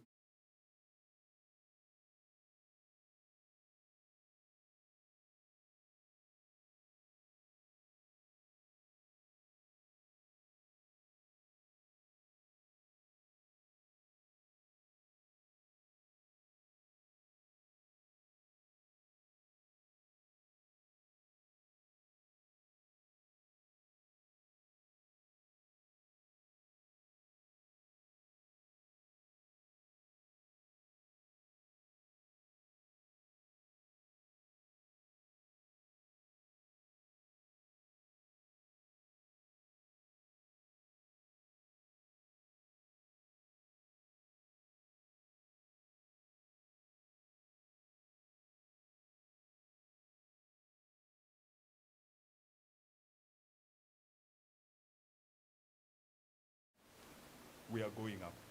And we are inviting investors and saying, come, and we ride together. Let's go on. Mtabazinduna, it's about 42 k's from Bulawayo. Last time I checked, Bulawayo had a housing backlog of more than 100,000. And we are saying the spillover as Umguza we can accommodate. We have the land. Come partner with council. We do servicing of 980 high density scans that are available in Tabazinduna. That's our satellite town. 42 k's from Bulawayo. And people, right now you find, if they can't find that accommodation in Bulawayo, they easily come to Umguza. The demand is already there, it's high. We have a lot of people on our waiting list, and we are inviting investors to come and partner with us as Umguza Rural District Council.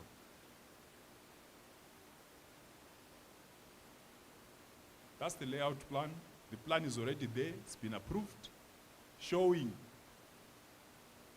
the development in Tabazinduna.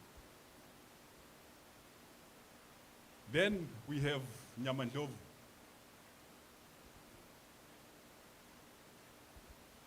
Nyamandlovu is one of our key areas that we want to develop. into a town. Also, almost 40 plus Ks from Bulawayo. Again, we have about 500 high-density stands that we want to develop in Nyamando.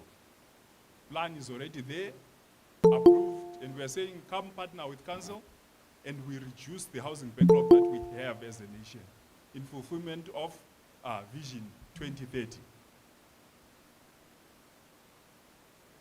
That's the layout plan. Then we are saying we have areas, peri-urban areas that are already developed, that are in Umguza. Some might not know, Douglasdale does not belong to Bulawayo. Douglasdale is in North, it belongs to Umguza. It's an upmarket area, and we are saying there is land that we have set aside.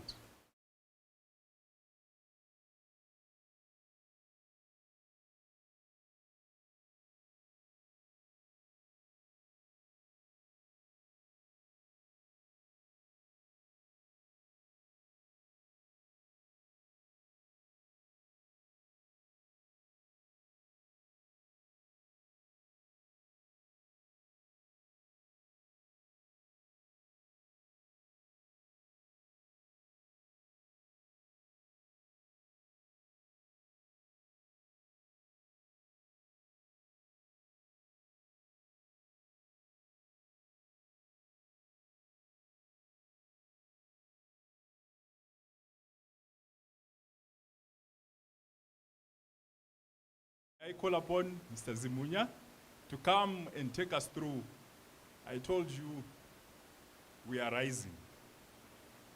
And definitely from this presentation, you will see that Umguza district is rising. Mr. Zimunya, over to you. Thank you very much. Good morning, ladies and gentlemen. Like Mr. Skosana said, my name is Walter Zimunya. I'm an executive director with Radar Properties, who are the developers of King City. For those that don't know, we are, like I said, Radar Properties are the developers of King City. We have done business in Umguza for the last over 8 years. Though Radar Properties and King City are fairly new names and fairly new brands, we are the same business that owns McDonald Bricks. So we've operated McDonald Bricks in Umguza district since 1947 at our Gwanda Road plant. And just like most of the land, like Skosana said, a lot of people believe that we are in Bulawayo. And Bulawayo is proud to be associated with us, though we acknowledge our parents and where we come from. I would love to see the slides up there. And just to give you a quick overview of what we are doing at King City. Can you please move to the next slide? There, I'd like to spend a bit of time then explain to you what King City is about. So King City is arguably the biggest land development project happening within the country. By country, I mean the entire Zimbabwe, and this is happening right here in North. This is happening right in Umguza district. In terms of stats, the piece of land we're developing sits on 2,100 hectares of land. To put it into context, that's about 21 million square meters of land that we're developing. And to give you the context of what we're doing, when fully developed, this piece of land will deliver 10,000 residential stands. And if you go by the most recent census from last year, where the average family size is about 4.2, we're looking at housing over 42,000 people resident within King City alone. So Skosana is right in saying that Umguza can no longer be rural. Even now, I don't know what's rural about Umguza. Because the city that we have created, even our neighbors in Bulawayo have not delivered something like what we are not looking forward to deliver, but what we have already delivered on the ground. The bottom part of that would have shown you the roads that we've actually done. Unfortunately, the colors are not coming out quite clearly. And to contain the city within King City, we want to create all services, all needs. So we'll have schools, we'll have hospitals, we'll have shopping malls, we'll have industrial stands, so that if you are in King City, you can live in King City, Your kids go to school in King City. You work in King City. You play and have fun in King City. You pray in King City. All your needs are catered for. There's no need for you to leave King City. If we can move to the next slide.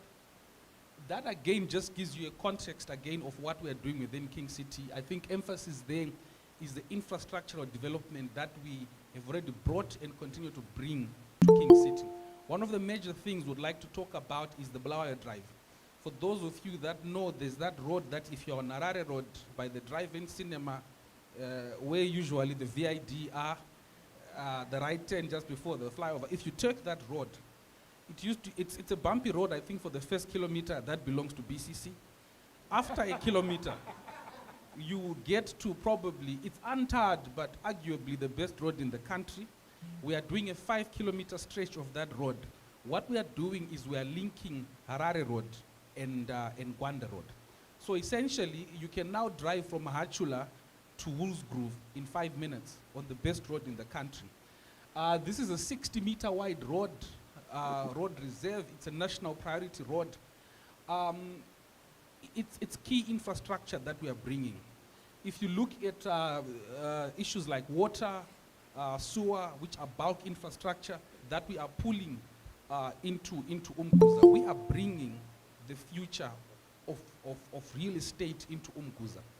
And when I say we are bringing, I don't mean in the future, I mean things that we are doing right now and things that we have done. If we can move to the next slide.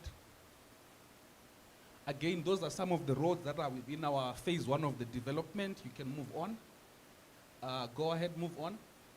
So just to give you context of where we are, on that map, it shows you, we sit, if you are on Gwanda Road, we sit right at the border between Bulawayo and Umguza. If you are on Gwanda Road, past Nast, the left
So here is the future of even shopping. There's also an interest in suburban offices, suburban shopping. As you can see, there are a lot of brands that are moving out of town into Bradfield, into suburbs. The drive is that people are looking for more open planning, running away from the TTI issues in town. So there is a viable alternative in terms of shopping space, in terms of office space that we are offering there. We can move to the next slide. Unfortunately, that's not very clear, but again, that was meant to emphasize the location of King City within Umguza. We can move to the next slide. That just summarizes who we are as a developer, like I highlighted, away from the TTI issues in town. So there is a viable alternative in terms of shopping space, in terms of office space players that we are offering there. We can move to the next chain. Like I said, we own, we also own, that's not very clear, but again, that was meant to emphasize the location of King City. Move to the next slide. We can move to the next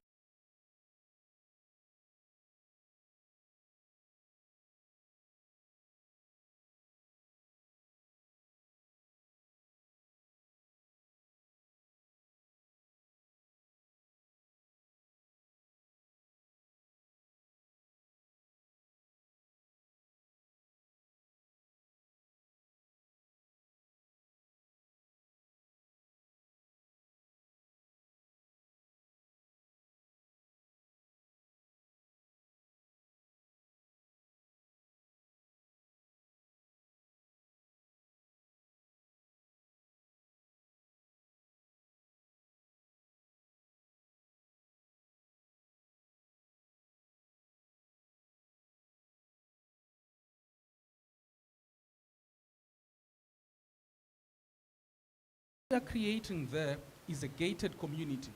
For those of you that have traveled, you know that most of the people that live, especially in South Africa, love to live in these estates or gated communities.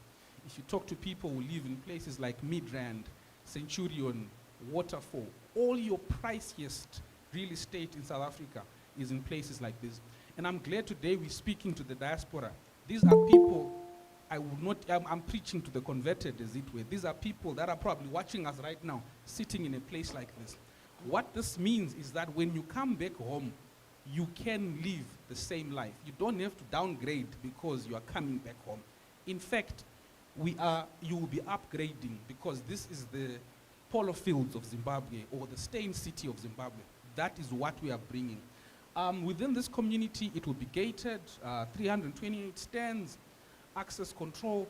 This brings to Zimbabwe the future of real estate, or what the rest of the world is experiencing. So we are excited that this is coming into Umguza, this is coming into MATNorth. These stands are available. The first phase, the first half of this phase that we have done is already sold out. We are now on our sub-phase 2, which we have just started, and completion is expected in June next year. I think we've already sold maybe 10% of that. This speaks to the sort of uptake that's there. So from an investment perspective, for people in the diaspora, when you come home, you don't want to go and be a burden to people. Buy a house here, do an Airbnb. This is the future. Then when you are not here, it's a holiday home, you are leasing it out, because these stands these properties are sitting on about 600 square meters, easy to manage. Your return on investment is certain. We are certainly looking at something.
Want to be a part of this.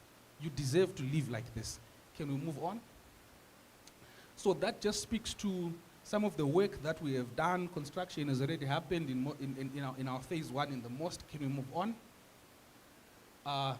That is some of the international awards. I think we'd like to speak about this. We've actually won international awards in Dubai, in London, for this development that we have done. So we already have international recognition. If we've got people from the UK, they'll probably know about the International Property Awards that are based in London. And we've won those awards. Can we move on? This is again another exciting thing that we want to emphasize about King City. We also looking at the quality of the houses that are being built. So these are some of the plans that we are going with. You can keep moving. This just highlights who your neighbors will be. I guess this is a challenge. You all want to wake up and look at that. So we invite you to come and be a part of King City. Why we are emphasizing on this, we want to create a city that even our neighbors or our bigger neighbors like Bulawayo will come and bow to because of what we have delivered. I mean, where on earth have you seen that in a rural place? So this is what we're saying. This is the transformation of Umguza. This is the transformation of MATNorth that we are delivering. You can keep moving. So if you come on the ground, some of these houses are already there. Some of these houses are taking shape. We invite you to come and be a part of this. You can move on. So lastly, those are our details. You can come to our office. we actually invite you to come and experience. We might not have done justice.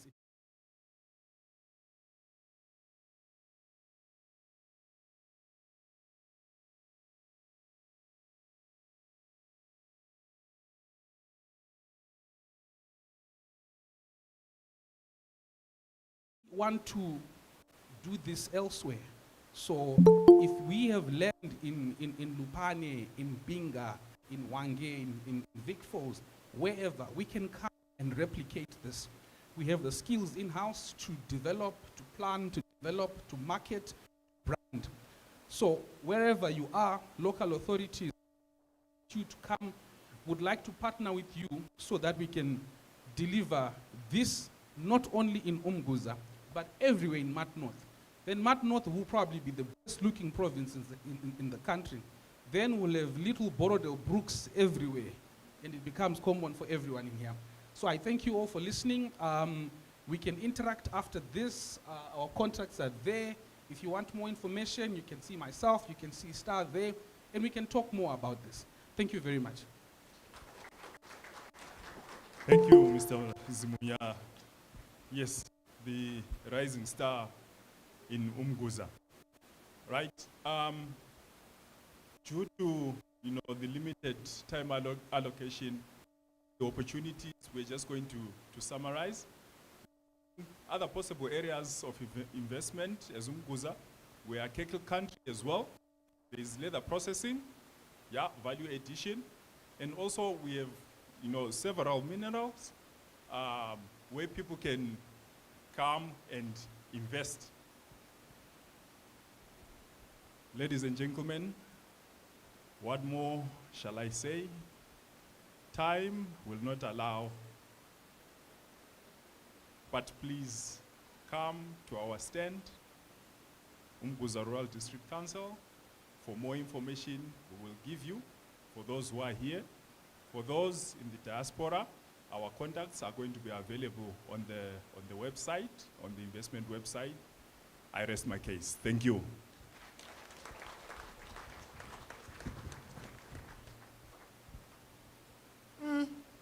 No.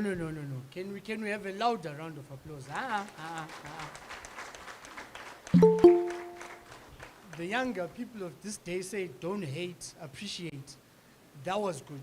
That was good. I mean, what was left was for that gentleman to make an altar call. Huh? As they spoke, both of them, I kept thinking, I should have had a mic, a roving mic, where I'll be just like, go deeper, Papa. Go deeper, Papa. You guys preached. I am so jealous. I'm a loyal boy. But you, Mkuza is giving, huh? I'm really impressed. Thank you. That was to the diaspora community. If you were watching, do you know they had me at the edge of my seat? Like you had me with, firstly, the sporting facility. It's just the team you used, Arsenal. No. Nah.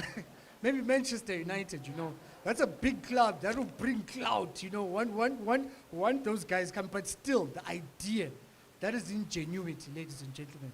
I was sold. I was like, where's that billion country that I put aside the other day? I need to invest it quickly. So there's that. You also had me at the bottling plant.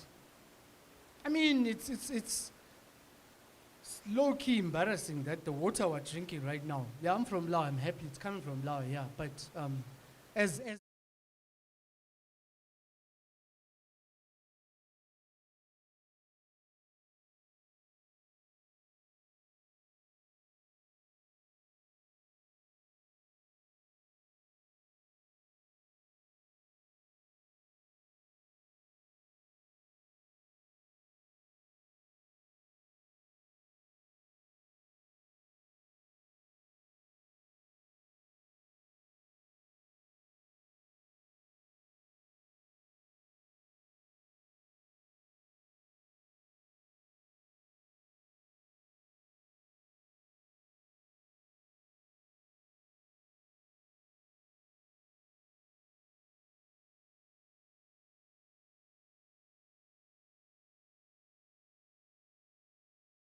I don't want to be kusile. Wange, Nkai. Hey, I'm glad I'm not any of those guys. After such a presentation, yo. Good luck, guys. Good luck. You know, somebody told me as we were looking at the program, and someone says to me, we're starting with Umkuza. And I was like, oh, okay, fine. He was like, no, you'll understand why. When they're done, I understand. I'm sold. I receive. Right. We are now meant to have a question and answer session. So I did state before, is our mic now ready? The roving mic? I did state before, you want to speak, please raise your hand. Maybe before that, can I ask that we stand? We've been sitting for too long.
Question or your contribution.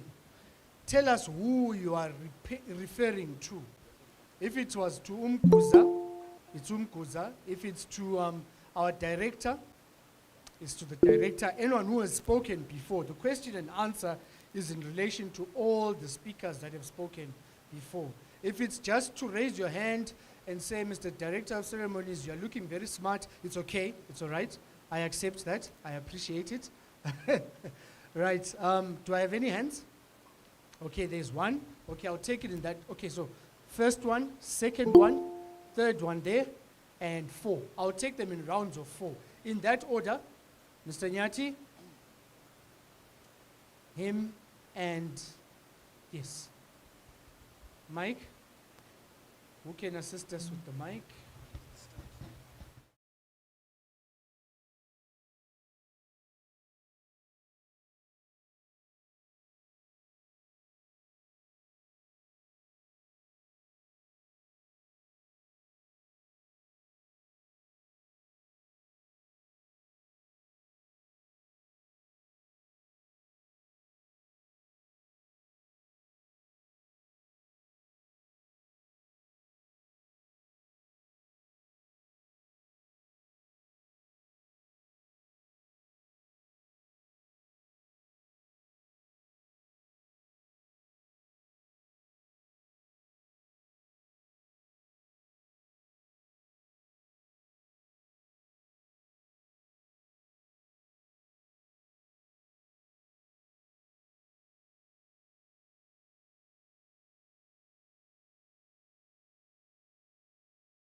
So he's saying, yes, much as we are modernizing, Mr. Zibunya, let's have the Afrocentric thing going on. Maybe, I don't know, it can be use of colors, it can be use of patterns with the paintwork. I don't know. That's up to you guys. You're the developers. That was the first question. I think the second one was him here. And the third one is up there. It's Mr. Chuma, right? Or maybe let's just, let's start. Can we, sorry, ma'am, we could give the gentleman this.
Okay, I don't have a question, but I just.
We can create tourism-facing facilities so that maybe there's actually a specific precinct for a hotel, a conference facility, or so maybe that the next time we have this investment conference, it's not here, it's at the King City Conference facility. My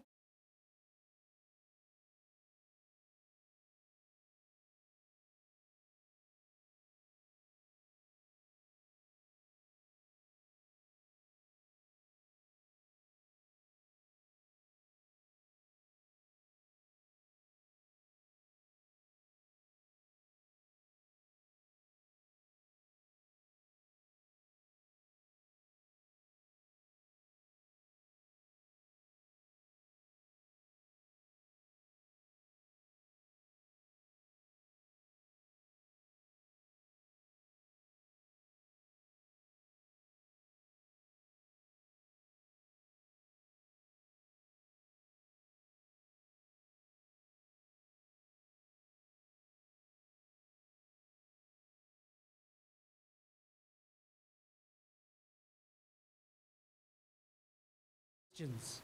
Mr. Chuma, are we able to get the mic?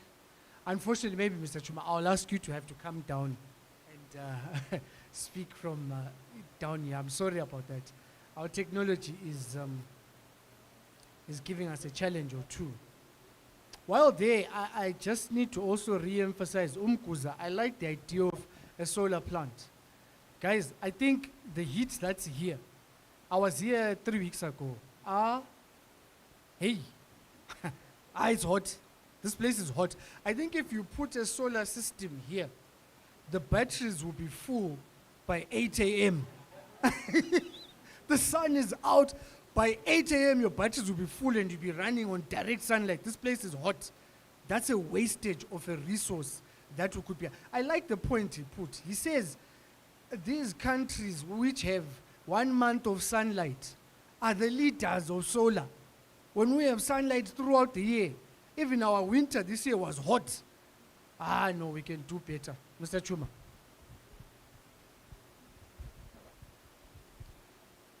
Is it still morning?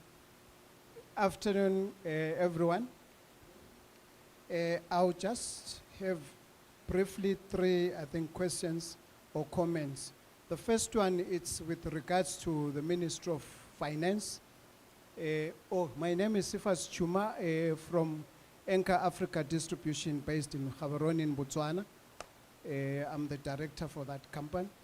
We are doing business with a number of big manufacturers in Zimbabwe. I just wanted, you mentioned that there was growth from 700 million, the 15% to 919. This is diaspora remittance.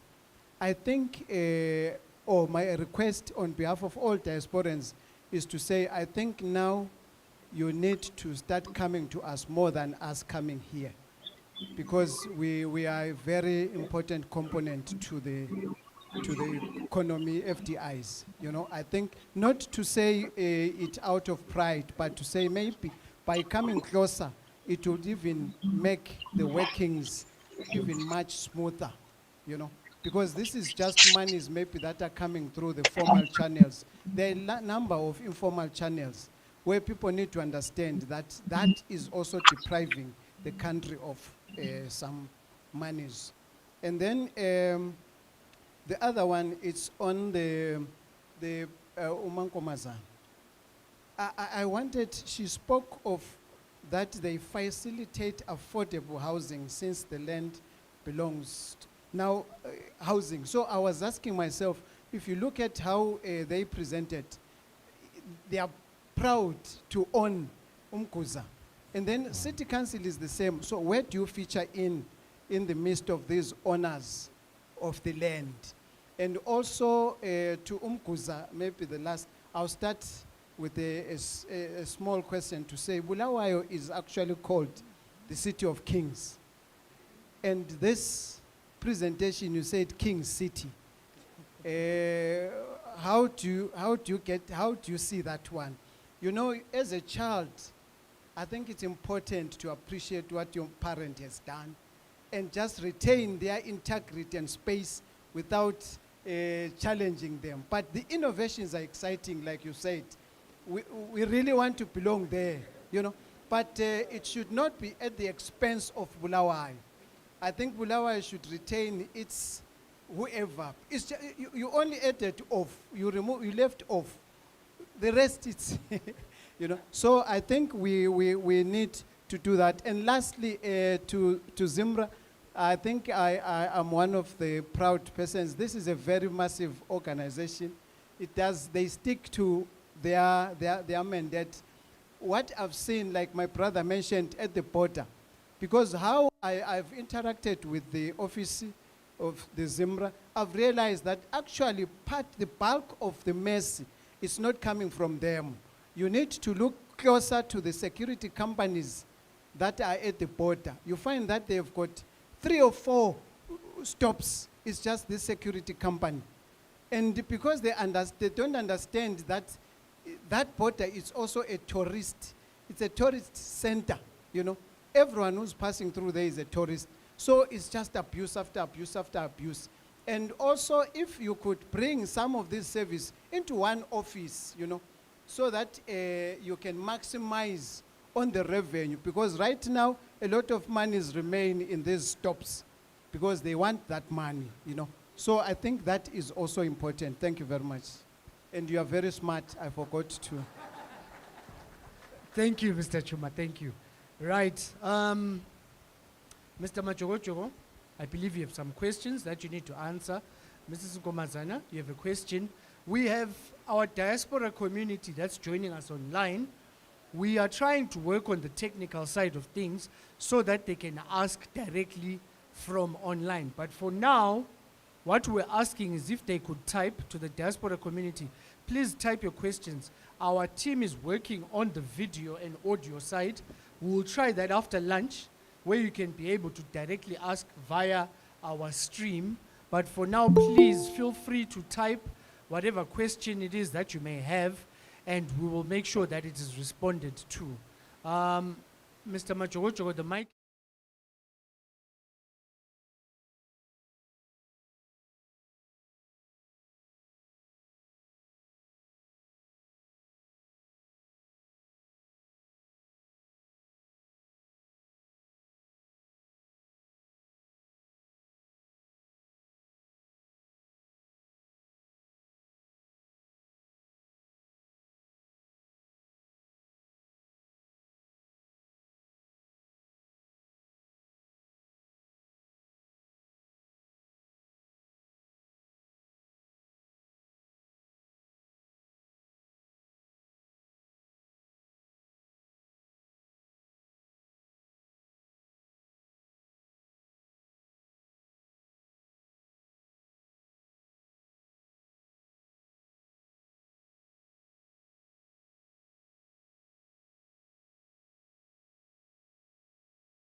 Thank you Switch it very on to much. Sorry. Thank you very much. The questions that have been posed to us are very much appreciated. I've brought my brother here to come and ask to come and answer one of the questions, which I can answer, but I think he will add more detail than I would do, because that is his area of speciality. The question that was asked by my brother from Texas. Yes, we appreciate your comments. We appreciate what you have seen happening. But what we would want to advise is that, as I stated in my presentation, all road importations are supposed to be pre-cleared. Pre-clearance means that you clear the goods well before they arrive at the border post, so that when the goods arrive at the border post, either they are coming for an inspection if there is need for that. And we only inspect maybe less than 10% of all cargo that comes through the border post. The rest, if properly pre-cleared, will just come and do the border formalities for the driver, for the truck, and they proceed. So what I can encourage is that please engage a very reputable and efficient clearing agent who will do all your purpose before the goods arrive. And when that happens, there is no reason for you as the importer to even be present at the border post, unless you are clearing goods on your own personal behalf. Allow us also to appreciate and welcome you back, since you said you are considering relocating back home. When you come back home yourself, you are allowed to bring in all your household effects duty-free. You are allowed to bring in a motor vehicle of your choice, as long as it is less than 5 tons, if it is a goods carrier, duty-free. The only restriction now that is there is that that car should have been in your ownership for at least 6 months. Otherwise, that also is the only time you will be expected to go and fill in the declaration at the border post. Otherwise, everything being pre-cleared, you don't need to be at the border post. We also have what we call declaration processing centers. All imports which are subject to a bill of entry done by your agent is not done at the border post, but is done somewhere else, so that we try and reduce interaction between officers at the border post and clients. So your agent submits a bill of entry, is processed off-site. If the goods are coming through by bridge, the entry will be processed maybe in Maswingo or in Blawayo or in Harare. And as I said, everything being normal, you are not expected to be at the border post yourself. And then the second question on the issue that was raised by City of Umguza. My colleague will deal with that. But let me finish up with the third question that was asked, which had to do with numerous stops, maybe at the border post, and the security companies and the agents. The government, realizing that the infrastructure at the border post are no longer conducive for the current tides of traffic, the government is doing a lot of border post refurbishment. I think by now, some of us have seen and appreciated what has been done in Bybridge. Bybridge is now a completely new thing altogether, where everything and the majority of the processes are electronic. There is supposed to be very limited person contacts. This is to say that once everything has been done, especially on the commercial side, even the movement of the truck through all the booms that are there, all the booms are opening automatically as long as the consignment has been cleared and cleared fully. The government is, from Bybridge, is moving to Forbes, which I think is also developed to be a major point of entry, more so with the developments that have happened at the Beira port. A lot of traffic, maybe now slightly equal or slightly higher than Bybridge, is now happening at Forbes. So there will be also refurbishment of Forbes border post. And Chirundu is following. And on a smaller scale, our own Victoria Falls border post here, that border post will also be refurbished such that we are able to separate local traders from genuine tourists and from commercial traffic. That is as much as we are doing to try and minimize contacts with persons at the border post, which, if it continues to happen, it brings in hindrance, it brings in corruption and the like. So we appreciate the comments, and also as stakeholders at the border post, we always hold meetings so that wherever there is need for interaction, especially where there is need for physical examination of goods, which have got interest maybe from Minister of Agriculture, ZIMRA, EMA, and the like, we do it at one point and at one place. That is the standard that we employ at ZIMRA. Then on the issue from our colleagues, I'll ask my brother to answer.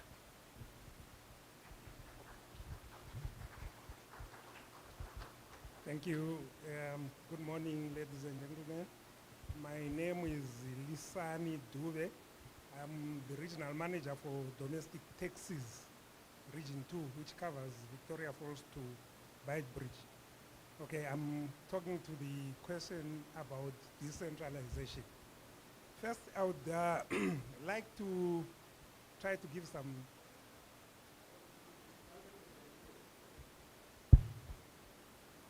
Can you hear me now?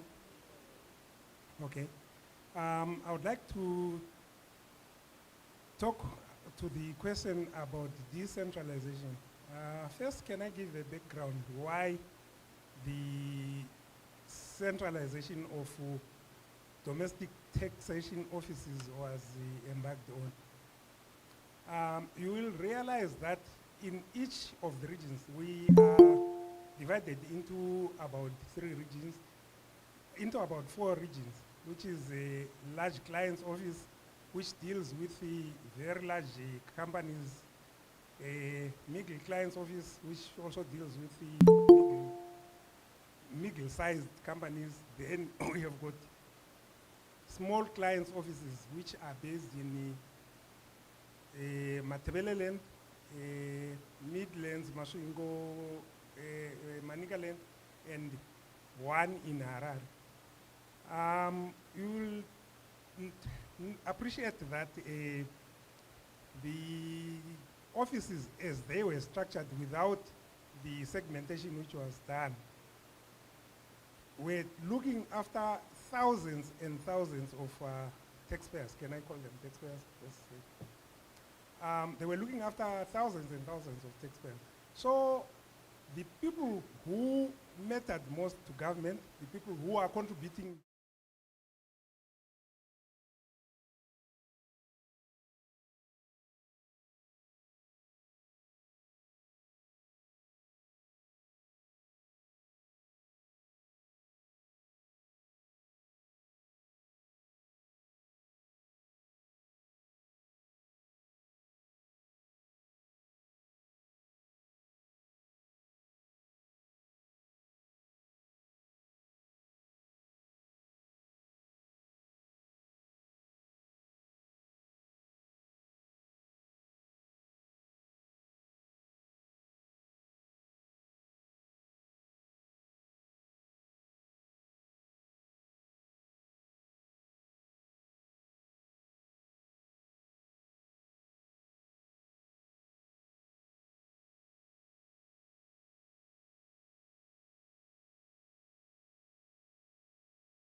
we are discouraging taxpayers to have contact with the tax officers in the offices.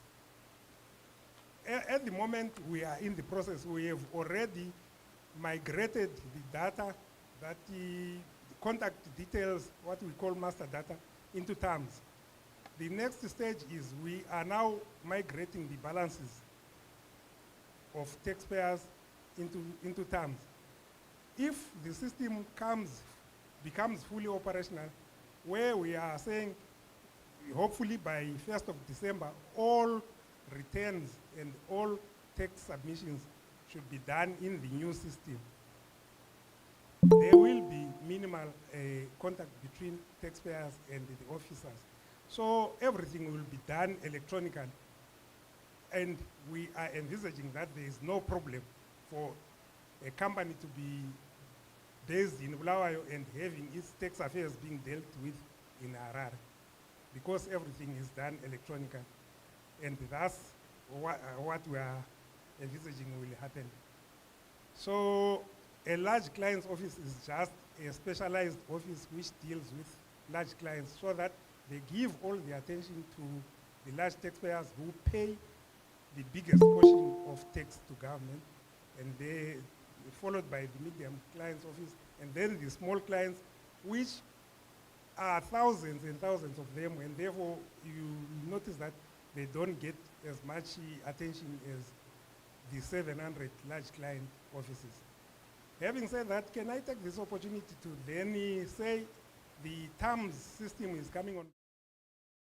We are seized with the registering taxpayers, individuals and companies into the new system.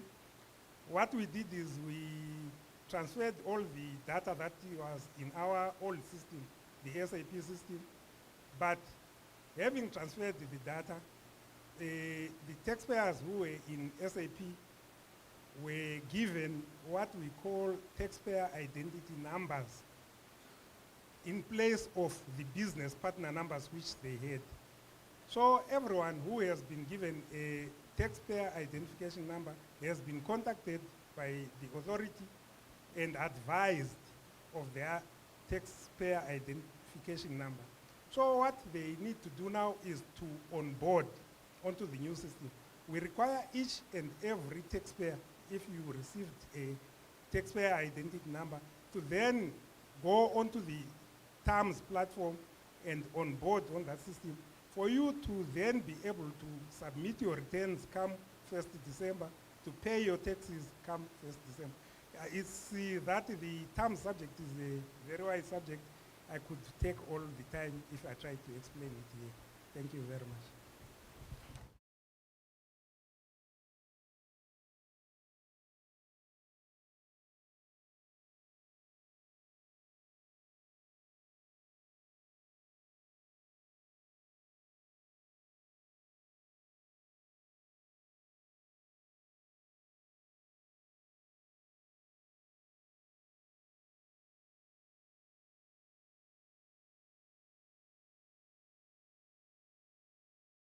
Tick boxes. As your director, I'm saying we will follow through as per our program. However, because we are running behind time, we'll break for lunch at 1 as planned, and Bubi, Lupane, Busile, Wange, Cholocho, Amalima Loko, you will still make your presentations immediately after lunch.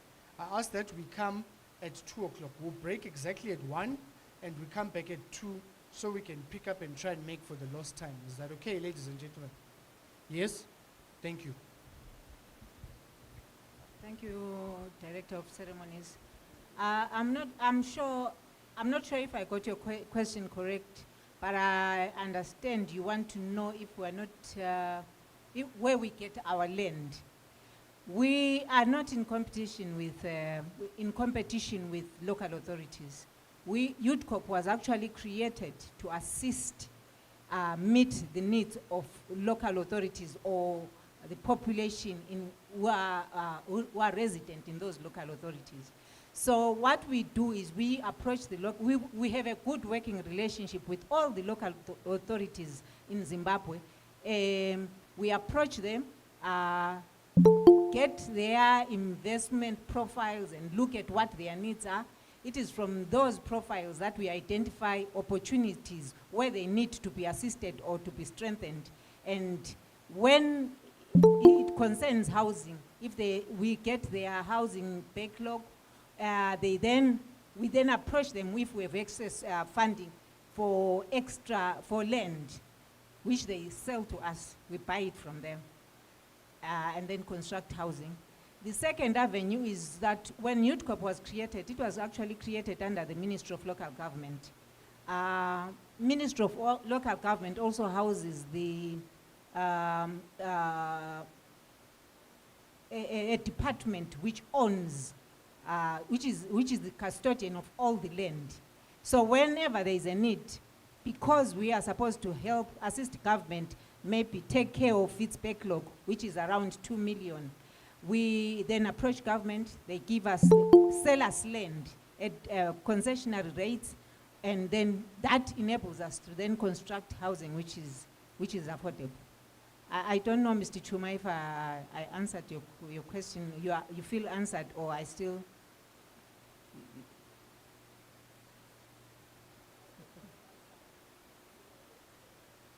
No, we don't compete. We actually work hand in hand with them.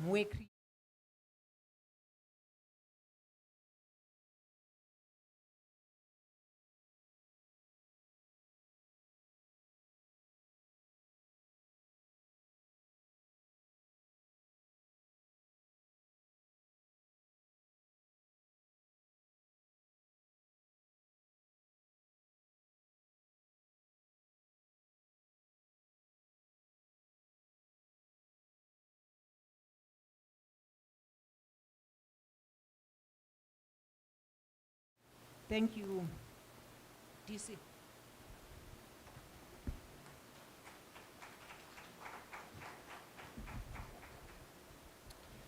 Thank you very much. Thank you. I think we're now just about to break for lunch. Like I said, ladies and gentlemen, we are trying to be very serious about this. I was part of the initial Diaspora Investment Forum that took place on the sidelines of ZITF this year.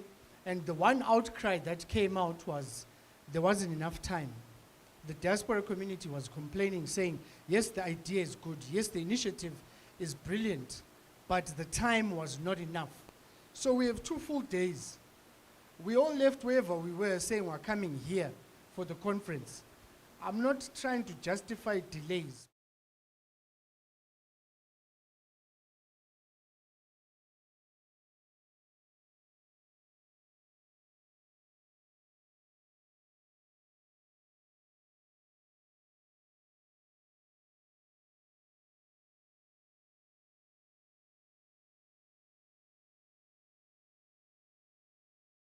To raid our remittances. How far true is that?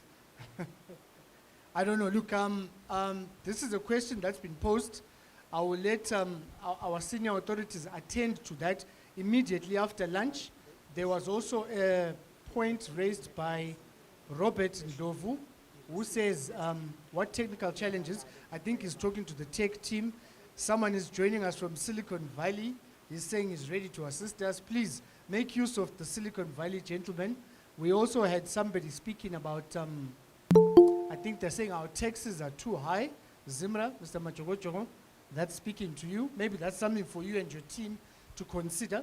But I did hear the Minister of Finance presentation talking to reduction in certain taxes. Am I wrong? I did hear that. Listen, Rome was not built in one day. I'm not defending. But where there's some strides towards the right direction, we must give credit. But Mr. Machogochogo, please take note. This is one of our diasporans raising an issue to say maybe our taxation is a little too high. Take it up with the powers that be to see if perhaps we could augment that a little bit. That having been said, ladies and gentlemen, allow me to break us for lunch now, and we meet at 2 o'clock sharp so that we can make use of the lost time. Thank you. Oh, right, so lunch is at the dining hall. I don't know if you're familiar with it, but we have our ushers who will assist us to go for lunch. Lunch is at the dining hall.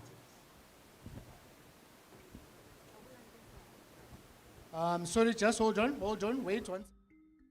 Welcome to MATABELELAND North. We consider ourselves the hub of Zimbabwean economic development. We are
Kage.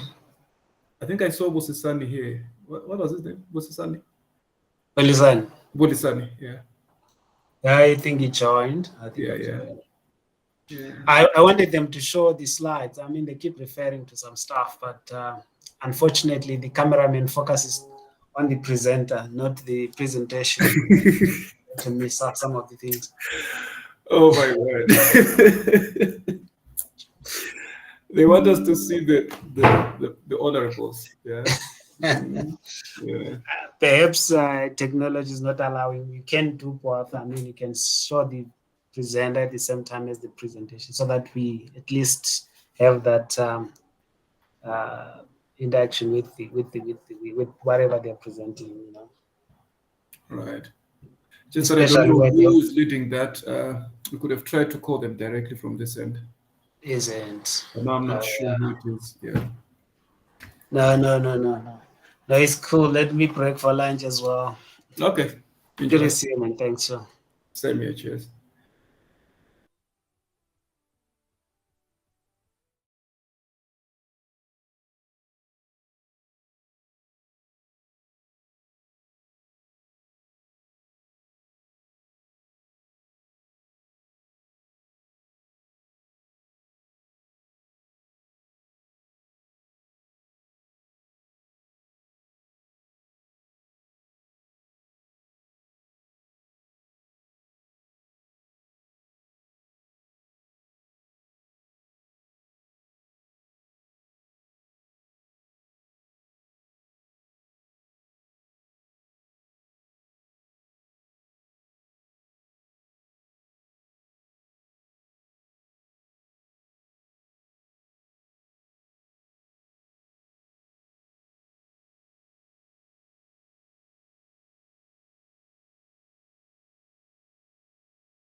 The prices are prohibitive. So when this Starlink thing came up, now we see the problems. Serious problems because the incumbent operators know that overnight there could be, there could be the postman, so to speak. So it's something that if this is a serious thing, they should address data. Otherwise, you can't run a business using a letter boy or sending somebody to town with letters. Right. Something that I think maybe we can discuss. Like I said, I joined a bit late, so I don't want to make any assumptions. No, I covered that.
Dlovini, Robert, uyasidla umfusho lapha lesitshwala. Ushabo. Ngubani? Great. Awuhamba inyawo kuphela. Wangethuza ukuthi athi bani umqamba ngizicatshile emashokashokweni. Ugupta. Hawe. Kupta ushabo. Ngiright. Khonapha vele ngasenza. Singabakhona vele. Caste kho. Yeah, no, amna lami ngisadla isitshwala lo mfutho lapha ndindele. Wow, that's good. Mfutho kaHanjwe. Anwendimba. Saxoxa kuWhatsApp later. Okanje ke sengigodlisa ku-public. Alright mfethu. Sure.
Welcome to MATABELELAND North. We consider ourselves the hub of Zimbabwean economic development. We are a province with diverse cultures and ideas. If you are looking for investment opportunities, we have no doubt you have come to the right place. We offer opportunities in the following: hospitality and tourism, airport, forestry, mines, energy and infrastructure development. We ride upon the mighty Zambezi River's unending opportunities. Do you want to invest with us? We are just a phone call away through our website, hotlines and direct inquiries. MATABELELAND North provides opportunities like no other investment destination.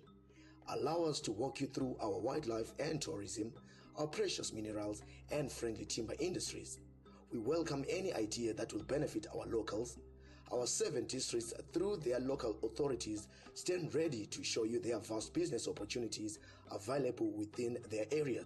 In Binga, we provide access through our recently refurbished airstrip. We'll also take you to the much heralded Sand Beach. Our biggest irrigation scheme in the province, Bulawayo Crawl, is the future that will drive our agriculture. We have one of the country's biggest inland lakes, the Kwai Shangani Lake. Lupane provides you with access to our newly built government offices and our state-of-the-art university. We care for your health too, as we continue leveraging on our new provincial hospital, which will provide all specialist services. We are ready to deliver according to your tailored needs now. MATABELELAND North will embrace your desires and ensure value for money, targets according to what you want. Together, we can build your investment portfolio and our Zimbabwe. We believe in leaving no one and no place behind. Our promise to you is simple: we will not fail you. Let us build our province together. MATABELELAND North, the heartbeat province of Zimbabwe.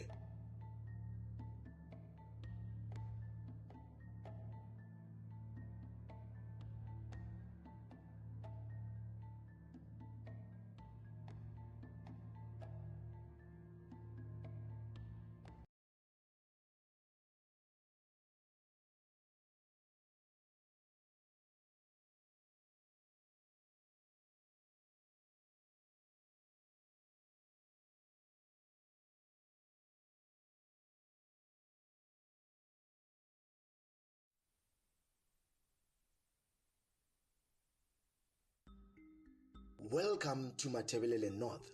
We consider ourselves the hub of Zimbabwean economic development. We are a province with diverse cultures and ideas. If you are looking for investment opportunities, we have no doubt you have come to the right place. We offer opportunities in the following: hospitality and tourism, airport, forestry, mines, energy and infrastructure development. We ride upon the mighty Zambezi River's unending opportunities. Do you want to invest with us? We are just a phone call away through our website, hotlines and direct inquiries. MATABELELAND North provides opportunities like no other investment destination.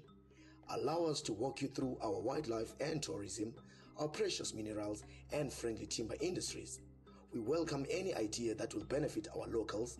Our 7 districts, through their local authorities, stand ready to show you their vast business opportunities available within their area. In Binga, we provide access through our recently refurbished airstrip. We'll also take you to the much heralded Sand Beach. Our biggest irrigation scheme in the province, Bulawayo Crawl, is the future that will drive our agriculture. We have one of the country's biggest inland lakes, the Kwai Shangani Lake. Lupane provides you with access to our newly built government offices and our state-of-the-art university. We care for your health too, as we continue leveraging on our new provincial hospital, which will provide all specialist services. We are ready to deliver according to your tailored needs now. MATABELELAND North will embrace your desires and ensure value for money, targets according to what you want. Together, we can build your investment portfolio and our Zimbabwe. We believe in leaving no one and no place behind. Our promise to you is simple: we will not fail you. Let us build our province together. MATABELELAND North, the heartbeat province of Zimbabwe.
Welcome to MATABELELAND North. We consider ourselves the hub of Zimbabwean economic development. We are a province with diverse cultures and ideas.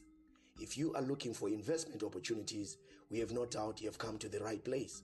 We offer opportunities in the following: hospitality and tourism, airport, forestry, mines, energy and infrastructure development.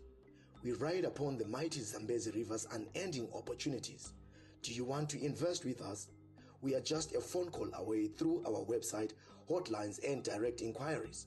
MATABELELAND North provides opportunities like no other investment destination. Greetings to you all. MATABELELAND North is one of the 10 provinces in Zimbabwe. Our 7 districts, through their local authorities, stand ready to show you their vast business opportunities available within their area. In Binga, we provide access through our recently refurbished airstrip. We'll also take you to the much heralded Sand Beach. Our biggest irrigation scheme in the province, Bulawayo is the future that will drive our agriculture. We have one of the country's biggest inland lakes, the Kwai Shangani Lake. Lupane provides you with access to our newly built government offices and our state-of-the-art university. We care for your health too, as we continue leveraging on our new provincial hospital, which will provide all specialist services. We are ready to deliver according to your tailored needs now. MATABELELAND North will embrace your desires and ensure value for money, targets according to what you want. Together, we can build your investment portfolio and our Zimbabwe. We believe in leaving no one and no place behind. Our promise to you is simple: we will not fail you. Greetings to you all. MATABELELAND North is one of the 10 provinces in Zimbabwe, lying on the north and west part of the country. The province has 2 national boundaries to the north and west, providing trade opportunities and access to various international markets. It covers 75,025 square kilometers in land size. There are 7 administrative districts, which are Binga, Vubi, Wange, Nkai, Lupane, Cholocho, and Umguza. We are proud of ourselves on having a number of internationally recognized tourist destinations that also include the majestic Victoria Falls, Mosia Tunya in local language, and wildlife sanctuaries that include the Wange National Park, Chizarira, Zambezi National Park, Umguza Nature Reserve. We are also proud to be home of a natural sand beach in Binga. The beach lies on the shore of Lake Kariba and is the only sand beach in Zimbabwe.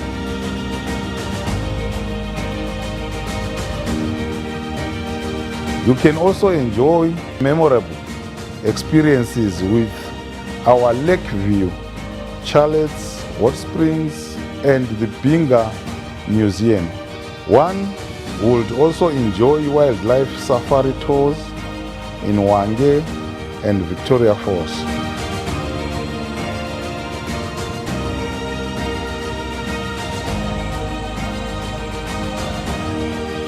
When it comes to areas of trade, MATABELELAND North gives you a number of products.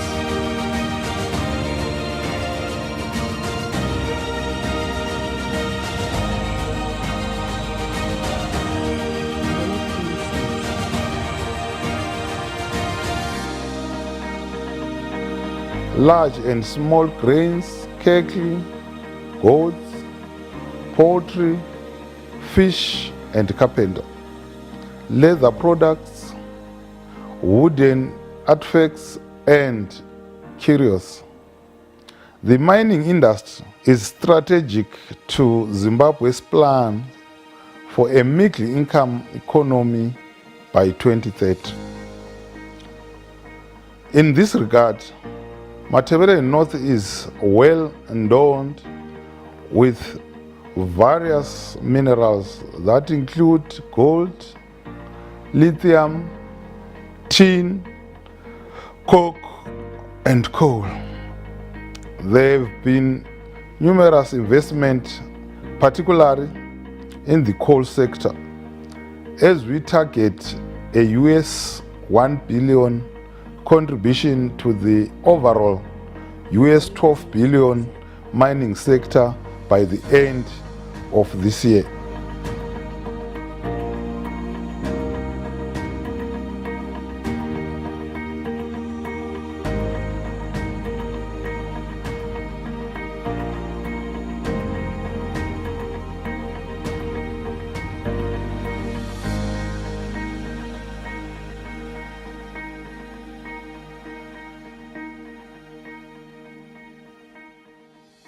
In direct support of the government's 2030 vision, the province has been able to embark on beneficiation projects that have seen the construction of electric power generation station to add on to what Hwange Koreali is producing. The aim is to make sure that the country produces sufficient electricity to boost economic development. MATABELELAND North has a broad socio-economic base catapulted by the rich cultural background, a peaceful community, a combination of which one can surely make their experiences in Zimbabwe memorable.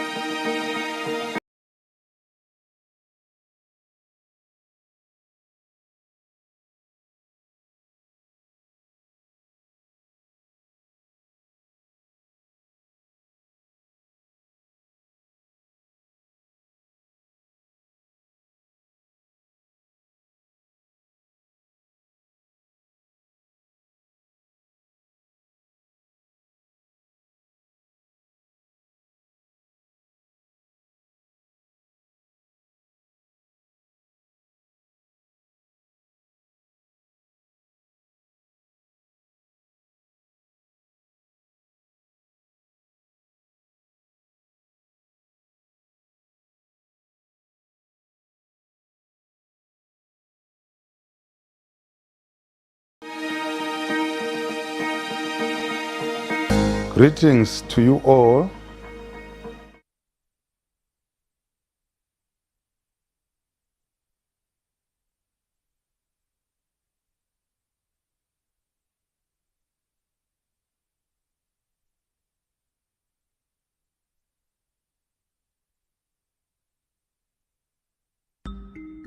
Welcome to MATABELELAND North. We consider ourselves the hub of Zimbabwean economic development. We are a province with diverse cultures and ideas. If you are looking for investment opportunities,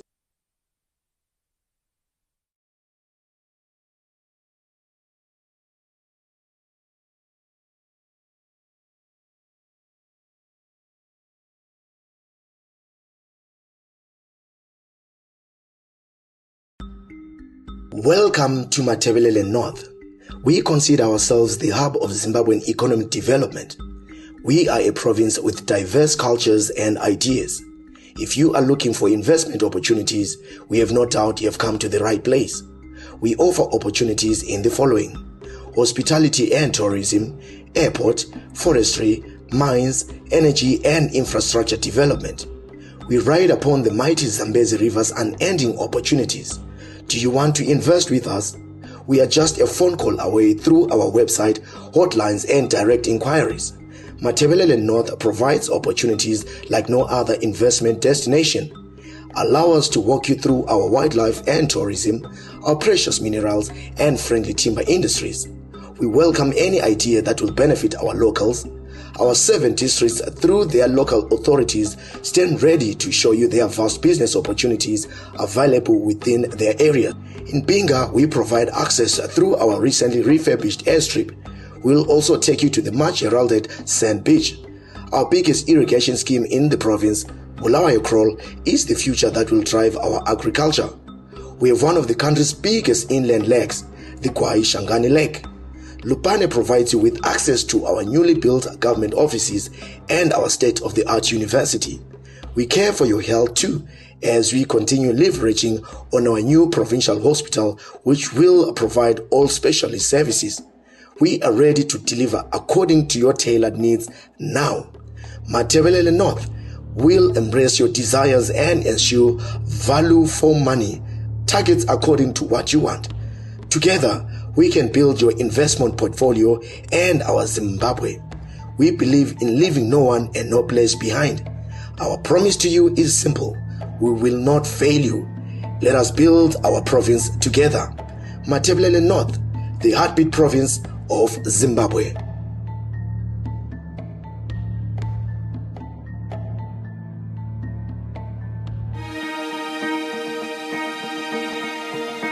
Greetings to you all. MATABELELAND North is one of the 10 provinces in Zimbabwe, lying on the north and west part of the country. The province has 2 national boundaries to the north and west, providing trade opportunities and access to various international markets. It covers 75,025 square kilometers in land size. There are 7 administrative districts, which are Binga, Vubi, Wange, Nkai, Lupane, Cholocho, and Umguza.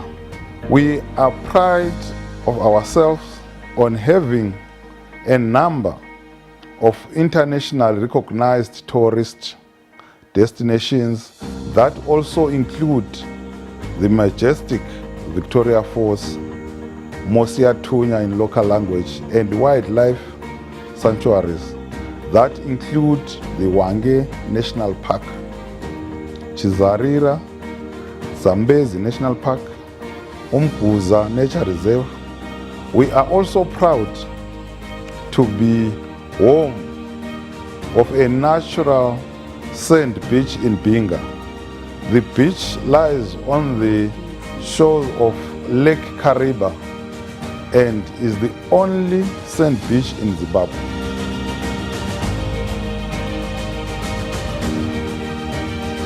You can also enjoy memorable experiences with our lake view, chalets, hot springs, and the Binga Museum. One would also enjoy wildlife safari tours in Wange and Victoria Falls.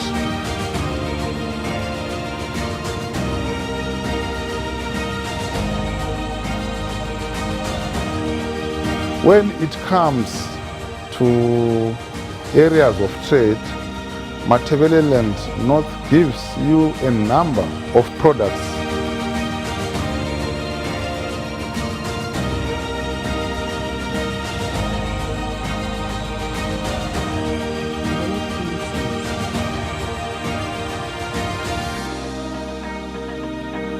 Large and small grains, cattle, goats, poultry, fish and carpenter, leather products, wooden artifacts and curios. The mining industry is strategic to Zimbabwe's plan for a middle income economy by 2030. In this regard, MATABELELAND North is well endowed with various minerals that include gold, lithium, tin, coke, and coal. There have been numerous investment, particularly in the coal sector, as we target a US 1 billion contribution to the overall US 12 billion mining sector by the end of this year.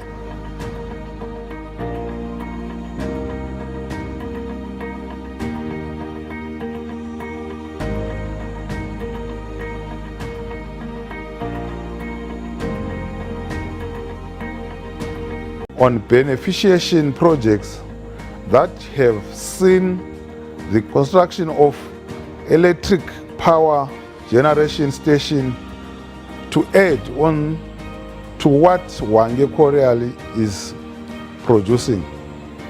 The aim is to make sure that the country produces sufficient electricity to boost the economic development. MATABELELAND North has a broad socio-economic base catapulted by the rich cultural background, a peaceful community, a combination of which one can surely make their experiences in Zimbabwe memorable.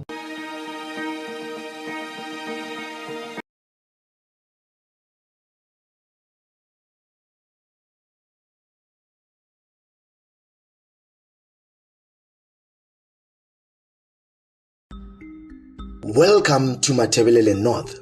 We consider ourselves the hub of Zimbabwean economic development. We are a province with diverse cultures and ideas. If you are looking for investment opportunities, we have no doubt you have come to the right place. We offer opportunities in the following: hospitality and tourism, airport, forestry, mines, energy and infrastructure development. We ride upon the mighty Zambezi River's unending opportunities. Do you want to invest with us? We are just a phone call away through our website hotline.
It was some interesting stuff. Yes.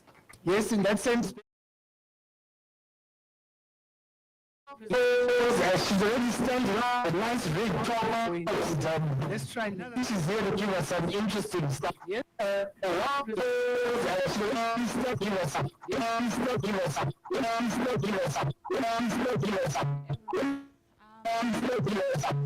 Mjimba, the unfortunate presenter to be presenting Sharon Mjimba. Unfortunate presenter to be presenting Sharon Mjimba.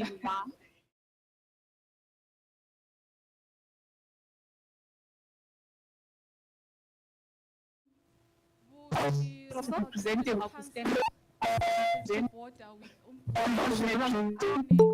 with representing of the Caesar on Harare Road.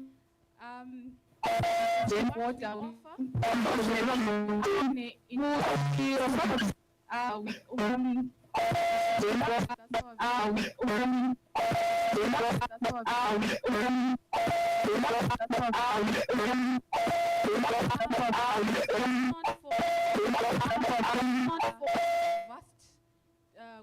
deposits and we are rich in gold. We are rich in gold and we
840, sorry, US dollar. And the other projects as well, we've got a shopping mall. Proposed shopping mall with saloons, banks, food courts, shops, etc. Which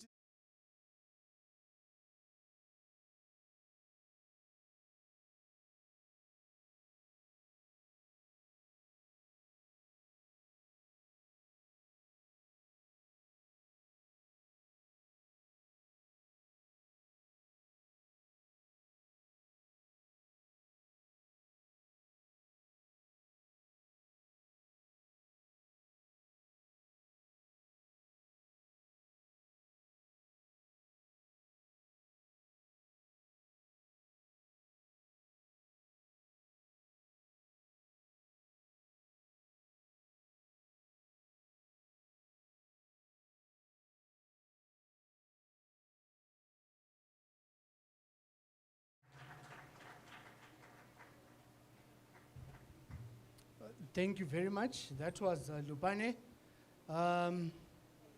We interrupt the presentations as was planned. Our Honorable Minister is with us now and would like to acknowledge him and invite him on stage to make a presentation. But before he does that, I would like to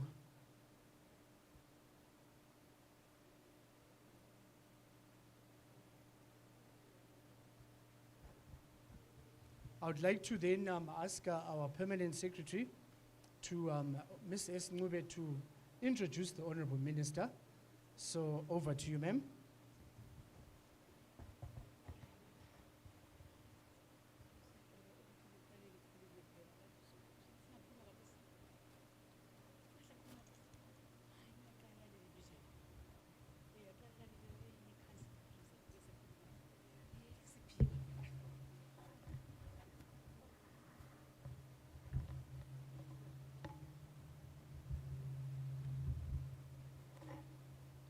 Okay. I am advised that we would give the minister time to settle a little bit, and we allow one more presentation from another one of the district councils, and then he will make a presentation after. Before that, he will be introduced by our permanent secretary. So moving on, Busile, are you with us? Yes, the man is standing tall. Busile, I would assume that is Mr. Khatebe coming through. Yes, Mr. Khatebe. Could we please give him a round of applause as he comes up? Yeah. Would ask that, Mr. Khatebe, we get straight to the opportunities. I think we are very much interested in that bit. Ideally, I would have loved a scenario where, if I'm going to sound so biased, I'm still from Lawayo, please. If Umguza, the way they put it out to say they gave you a multiple choice of what you can pick as a potential investor, I think if we can try and adopt that, it will make our choices as investors, those that are following us online, a whole lot easier. Gusile, sir, over to you.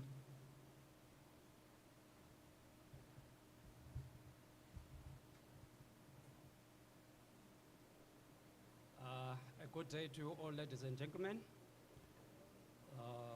All protocols are observed. And as Gusile Road District Council,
Our district center is now Jocholo, and we have also offered Lopane State University, their Faculty of Commerce, 100 hectares of land at Cross Jocholo, so that they can set up their Faculty of Commerce. So these are some of the services that we are looking.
The regulations that come with solar farms. Because if you just come to council, we cannot at that moment approve your application before you attach a letter from ZERA or ZETTC. Just in brief, ladies and gentlemen, that is what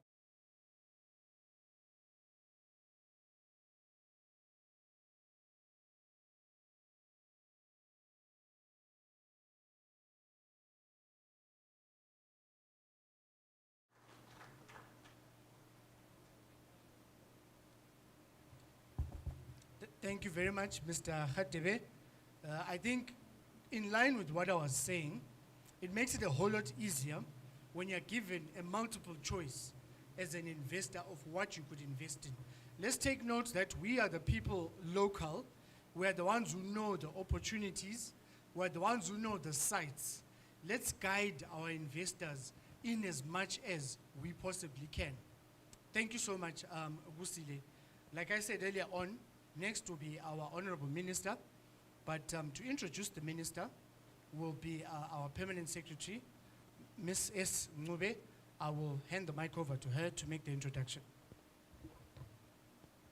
Ngiyabonga, Director of Ceremonies, ungawela phela njenga. Salibonani. Ngiyaxolisa ukuthi kangiyenelisa ukuma mina kodwa ngizakwenelisa kwelinye ilanga. Khathesi angenelisi, so my apologies. Siyabonga ukuthi uMinister sefikile phakathi kwethu. Singakaqhubekeli phambili, I think uMinister ule entourage yakhe ahamba layo engizalitshengisa yona. We've got Miss P Moyo, who is the personal assistant.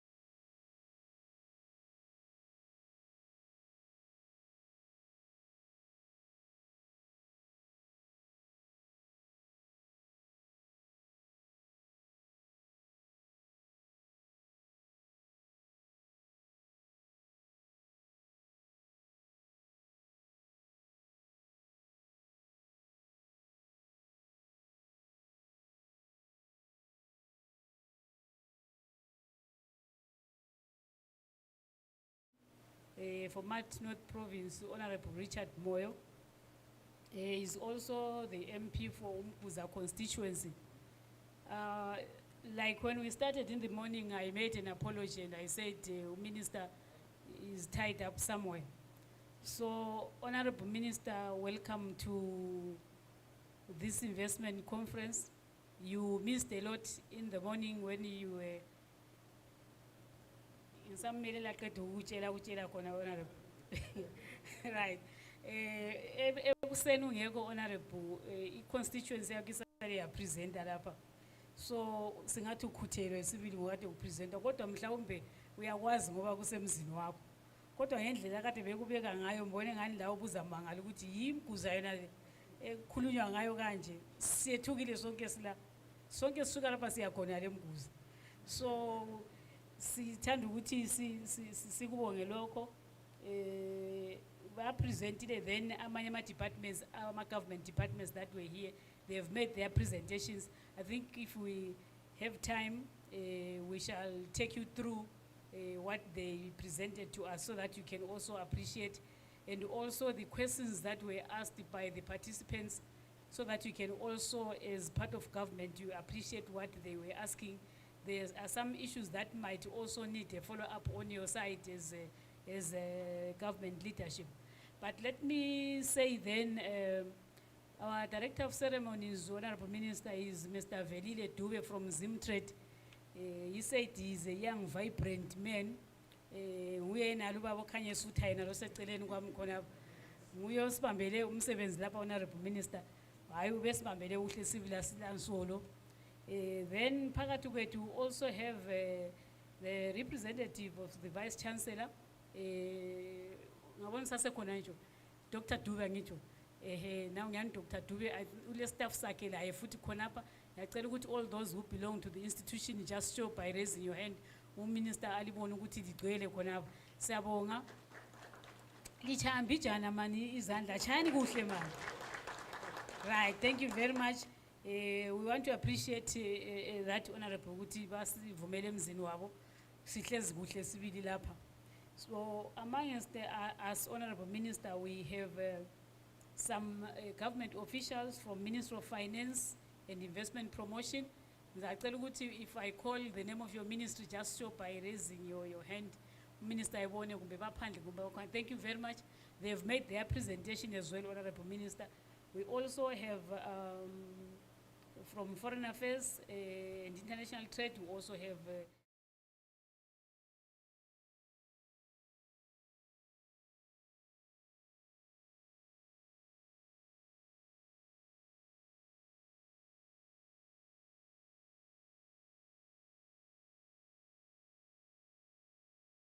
through that question so that you can also appreciate what people were saying.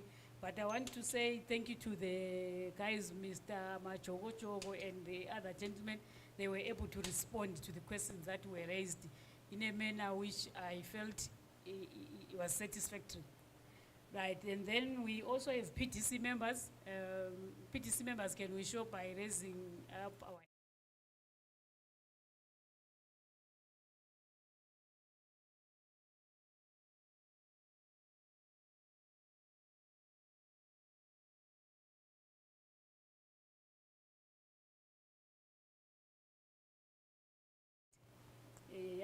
present, they are still to present.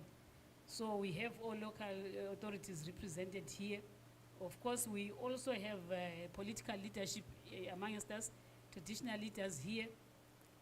We also have investors amongst us here, both local investors and also some coming from the diaspora. Who made their presentations. We shall go closer to them as well, but there are so many of them here, Honorable Minister. I think by the end of these 2 days, we shall be meeting most of them. But we want to appreciate them taking their time off their busy schedules to come to us.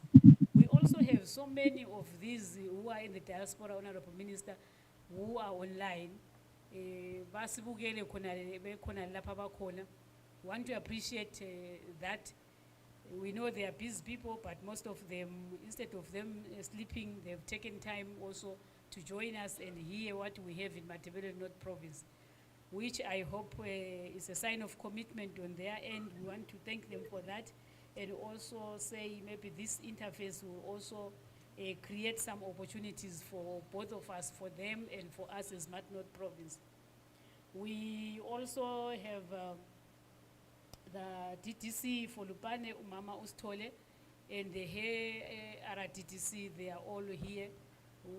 They are the ones who have been assisting us. Tinasi Kachana Singale, but they've been running around. We want to appreciate that as well, Honorable Minister. Then from your office, there are so many of these young men here, Honorable Minister.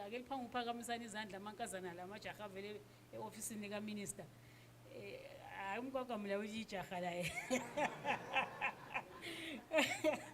Right, we have The Deputy Director, Mrs. Nkunzwalela from Coordination, I think she's somewhere there. She can show by raising up a hand. And then we have a Director for Economic Development, Baba Mkwakwami, the gentleman next to you, Honorable Minister, obviously to Lichacha, we are in a law.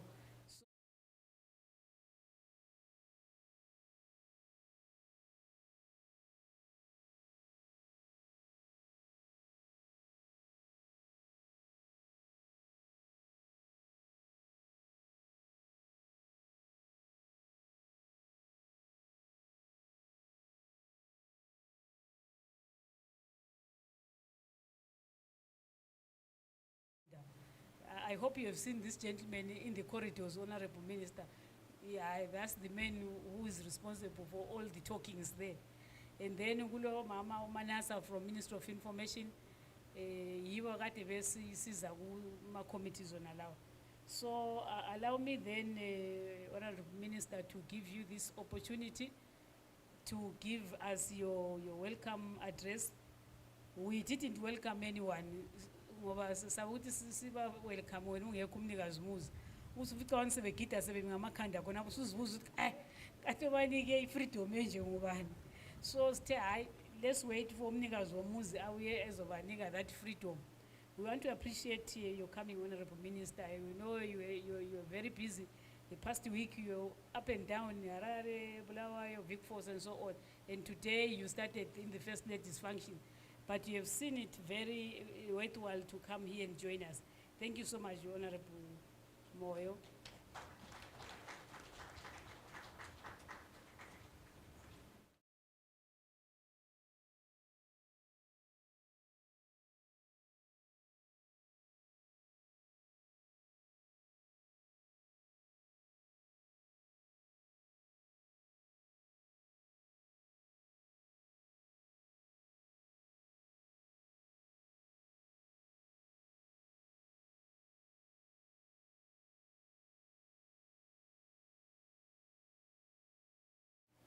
PPC, DTC Lupani, Umama, Umastole, our Director for Economic Affairs, Waba Mkwakwame, Directors from Foreign Affairs, Mrs. S. Mateta, Miss Chiaho, Zida, Zimtrade,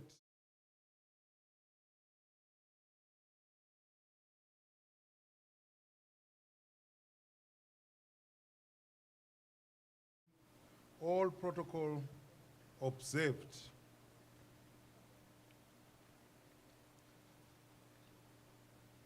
It gives me great pleasure and honor to welcome you all to this important provincial event, the MATABELELAND North Diaspora Investment Conference, being held here at Lupane State University in our provincial capital, Lupane. First and foremost, allow me to acknowledge and appreciate all the efforts done by the conference organizers, all stakeholders, all the diaspora here today, our international investors here present, and those that are with us virtual. Distinguished guests, this conference is meant to facilitate the marketing of investment opportunities in line with the natural environment available in this province of MATABELELAND North, in a province which, with vast significant natural environment, which is tapped into, can meaningfully increase the provincial GDP and in turn lead to economic growth, poverty reduction. Some of the natural environment in the province, as you will see and hear today from all our local authorities who have been presenting since morning. Let's hope if you go there, you will open doors for you investors. Include mineral deposits such as coal, gold, coal bed, methane gas, teak timber, lithium, flora and fauna, which include wildlife life and fish. The province is also endowed with rich soils for both livestock and crop production.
Its people.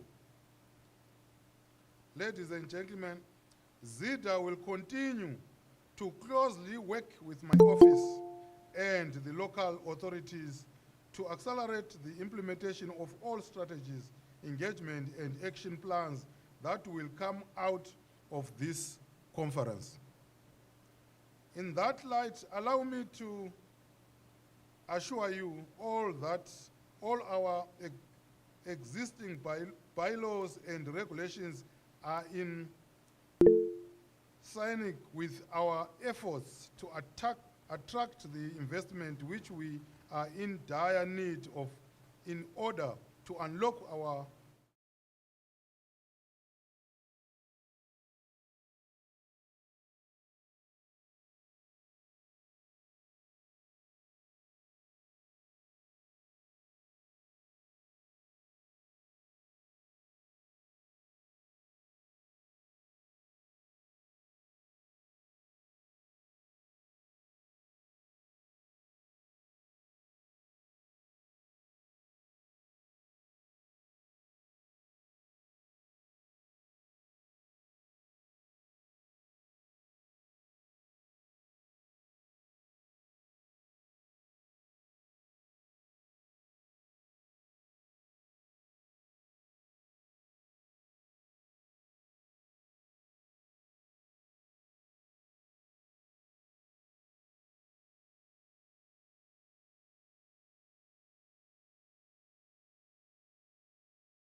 Thank you very much, Honorable.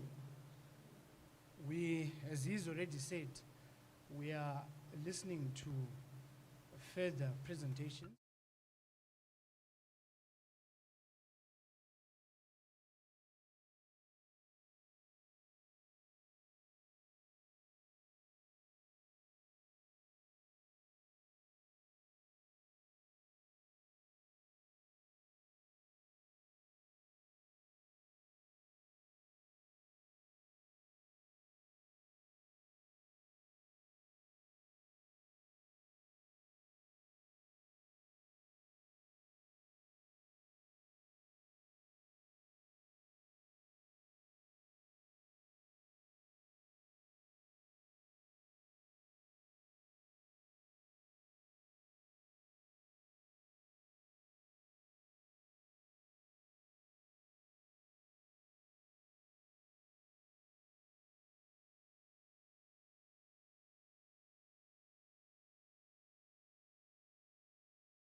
Wanke Local Board,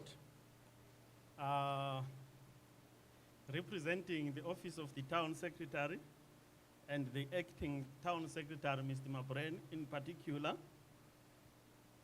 I'm going to present on the investment opportunities that are available in Wanke Local Board.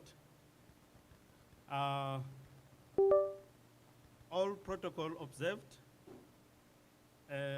I'm going to present on the opportunities that are available in Wanke Local Board.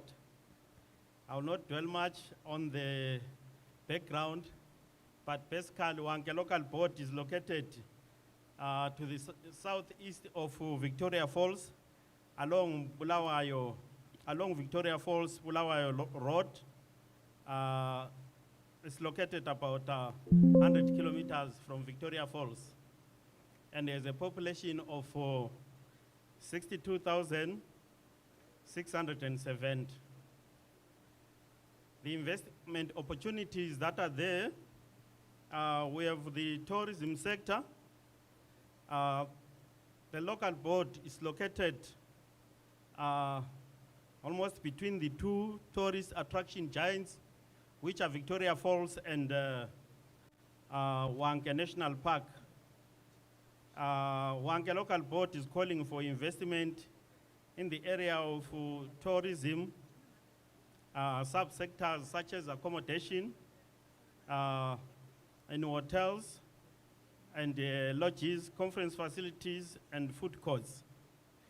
We have we have 3 hotel stands within Wanke Local Board, which we're inviting the investors to partner us in, and we have 3 lodges stands, which are located in serviced areas within the local board. Zimbabwe Tourism Authority is also calling for investment in areas of water sports, theme parks, cable cars, among other tourist-related products. And as Wanke Local Board, we can provide land for these activities or areas of investment. Incentives in the tourism sector, we have duty rebates on imported capital goods, as the ZIMRA officials alluded to, and we have duty-free import on capital goods for companies in tourism development zones. And the facilitating and implementing agents in the tourism sector, we have the local authorities, ZTA, ZIMRA, and ZITA. I move on to the mining sector. Wanke is endowed with very vast coal deposits and vast unexploited coal bed methane gas deposits. We invite investors to put their money in those areas. We call ourselves having black gold in Wanke. Incentives in those areas, small flat tax rate of 15%, duty-free on capital equipment, and availability of local skills. Mining has been in Wanke for over a century, I think. So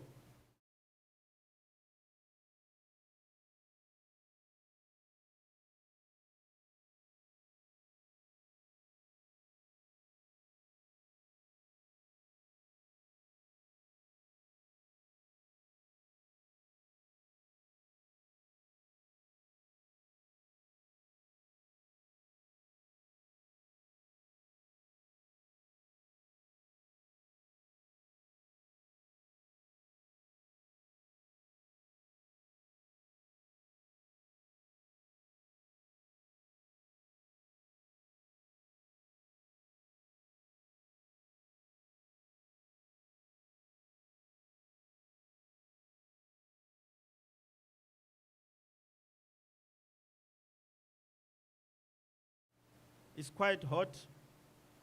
We have the sun throughout the year. Hence,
the manufacturing sector.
Retailing sector, the opportunities that are there.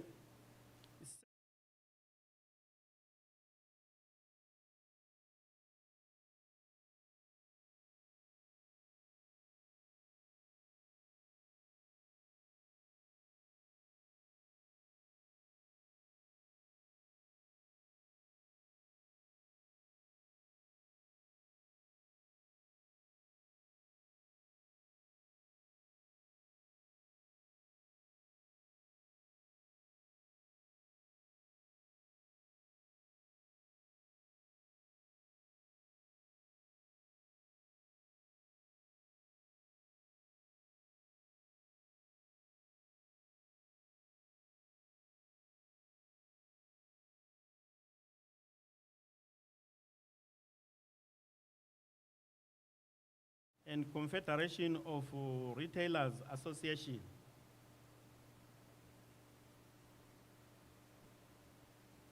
Sorry. The construction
Another round of applause. I'm sure you can do better. Thank you very much to Wange. Next is Cholocho. Do I have the representative from Okay, right. Could we give him a round of applause as he comes up?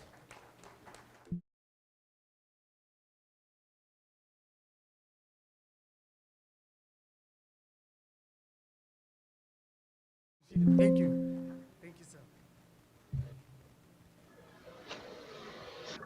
All protocol observed. Good afternoon.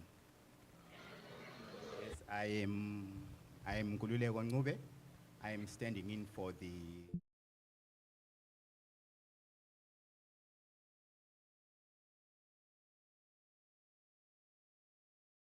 unveil to you opportunities that are found in Cholocho district. I will remind you that Cholocho district now has a local board. But as of now, I will give you all the opportunities that happen to be found in Cholocho. I will ask my dear friend, for the sake of time, to jump slides. Let's go straight to slide number 5. Slide.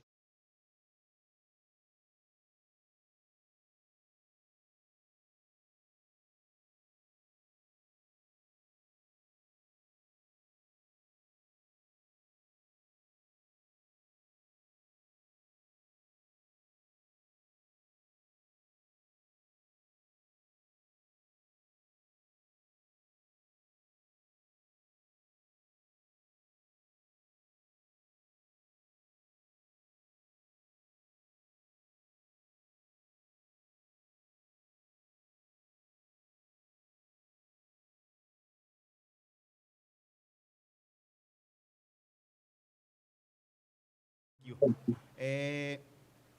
I will start on our strength as Cholocho district.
Right.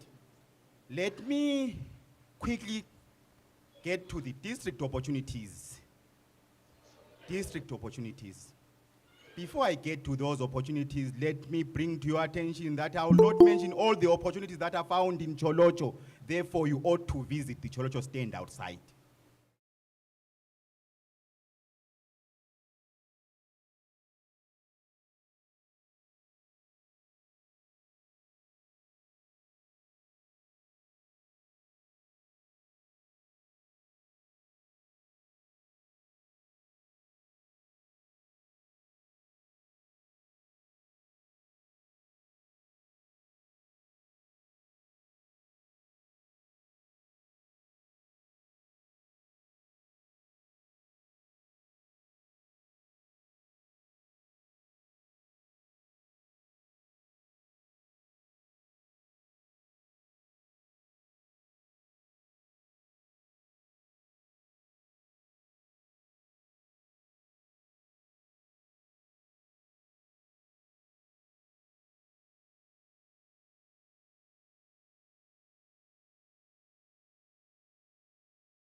5.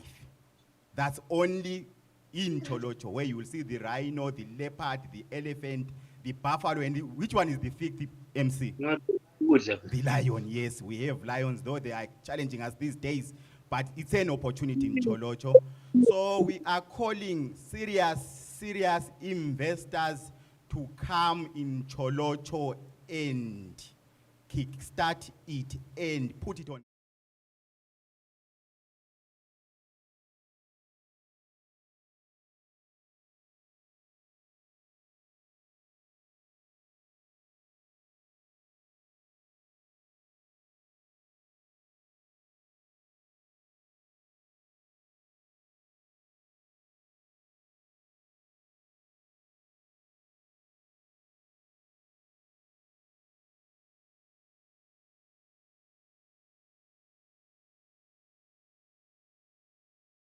Siyabonga Twalumba Statenda Dovoga. Sibonge kakhulu.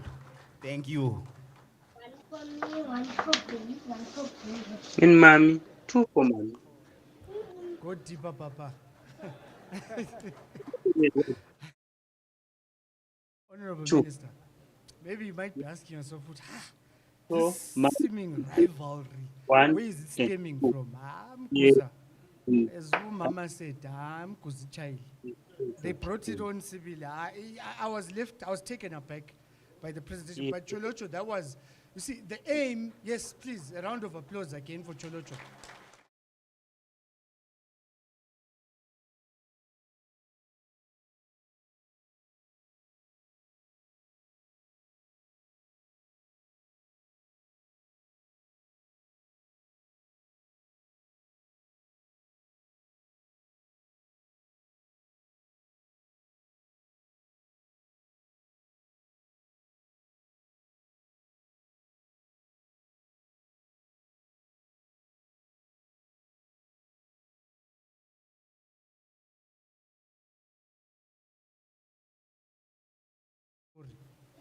In those 2 minutes. By the time the lift is going, opening, honorables like, Mfana, here's my card. Let's talk later. So this is what we're trying to do. I'm not saying rush it, but I'm saying it must be short, to the point, and leave me saying, I want to know more. Thank you so much, Cholocho. We received you. We received you. We really want to go with you to 2030. Thank you. Next, I'll change the program a little bit. There's meant to be a question and answer session, but I'll skip that and ask the chief of party. I think we're about to have a party right here. The chief of party for Amali Maloko to come through, Dominic Graham. Please could we give him a round?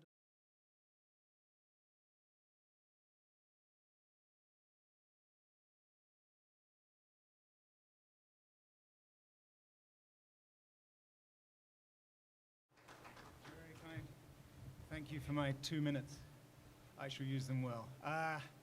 Honourable Minister of State, ladies and gentlemen, first like to just applaud the provincial government convening this first meeting. It's a real exciting event to have so many people coming together talking about investment in MATABELELAND North, and to take the opportunity as well to thank so many of the RDCs who are represented here today and who have supported our work over the years, and I'm sure into the years to come as well. I'm the chief of party for Amalima Loko. Amalima Loko is it's an $83.6 million social investment, let's say, in MATABELELAND North, from the American people through USAID to the people of MATABELELAND North. Specifically working in Hwange, in Binga, in Lupane, in Kai, and a small sliver of Cholocho across the north as well. What work does Amalima Loko do? Well, we work with 618 different communities all across these districts, and we've, with them, created robust plans that communities feel they own, that they've contributed to, that they support, and that have fed into 95 ward transformation plans, many of which have been endorsed, adopted, and are now being implemented by communities, by government actors, by ourselves, and by other partners as well. It's a fantastic way of mobilizing investment that's rooted in community priorities. We also, as I said, have supported these plans. 230 boreholes have now been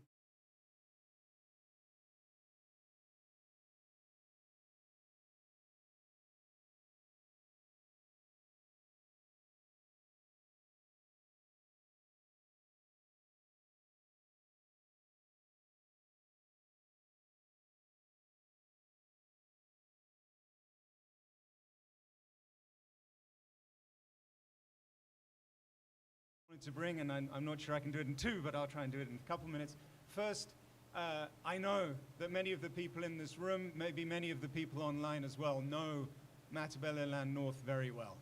But let us also be your guide. We know 618 communities incredibly well. We have their priorities, we have their fears, we have their dreams. We're working with them, we're supporting them to deliver on those, and we invite any investor of whatever stripe who wants to help to support this achievement, please to come ask us. We can help to identify communities looking for the types of support, the type of resource, the type of investment you want to bring, or if you have a particular type of investment in mind, we can help you to find the communities where that may have the best return on investment. Number 2, there are a lot of young people in MATABELELAND North, all of them seeking work of one form or another.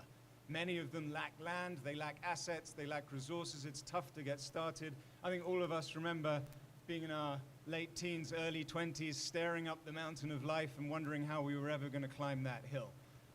We try to support them. This year, we'll build the marketable skills of over 1,000 young people. We're working very hard to find apprenticeships and placements for all of them.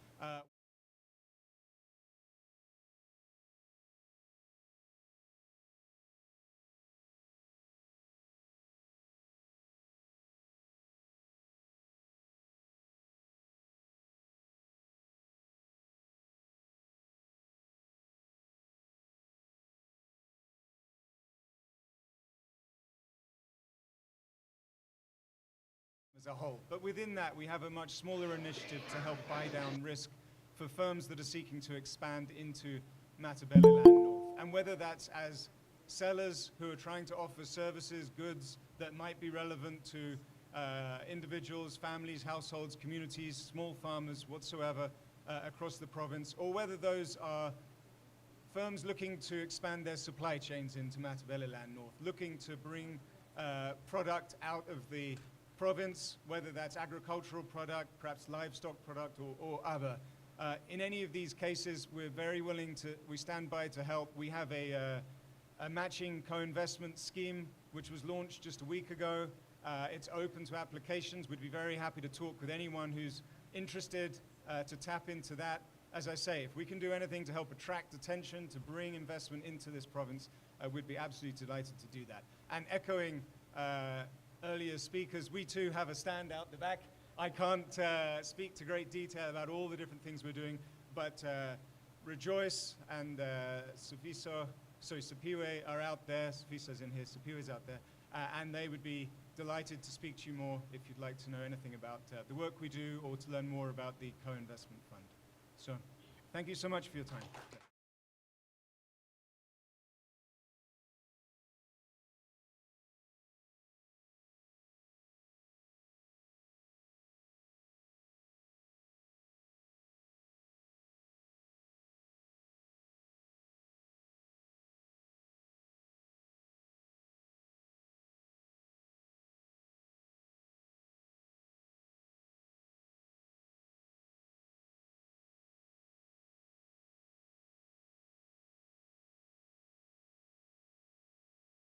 I would want to have a few conversations with you, Dominic. Very interesting stuff. I think we've kind of sort of redeemed our time, eh? Can you see? I think the minister's entry just sped things up. Thank you. Thank you, Honorable.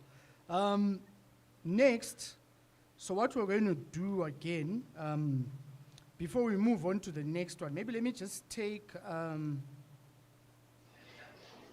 are you ready to ask questions, or should I put 2 more district councils, then we do the question and answer session? What's your take? I'm a listening director.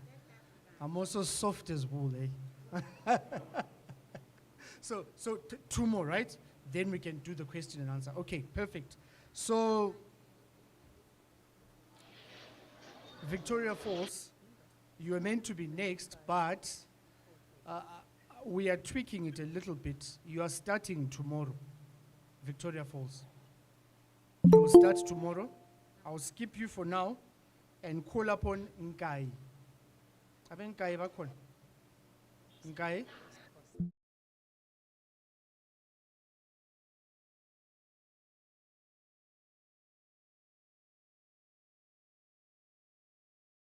Wow. What? Wange. No, Wange has presented.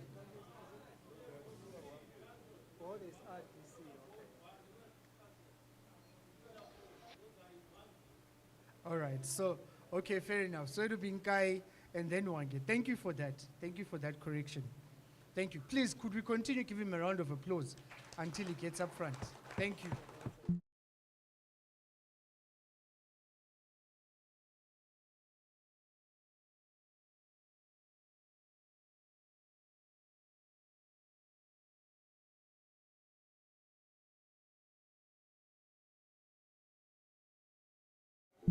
Chini.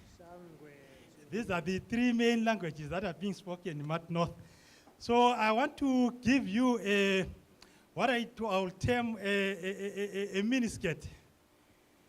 A miniskirt is long enough to cover the essentials, but short enough to keep the interest. So in the interest of time,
Is Nkai also leaving me the laptop? I'll take it, I don't mind. Thank you so much, Nkai. I heard something, I was outside, then when I came, I heard something about a mini skirt or something. What did I miss? We're talking about mini skirts now. Nkai, thank you so much, thank you. So next will be Hwange Rural District Council, and then we close off today with the Ministry of Foreign Affairs. Hwange, he's already coming down, he means business, this man. Please, a round of applause for Hwange. Oh, he's going, that's not him. Oh. Okay.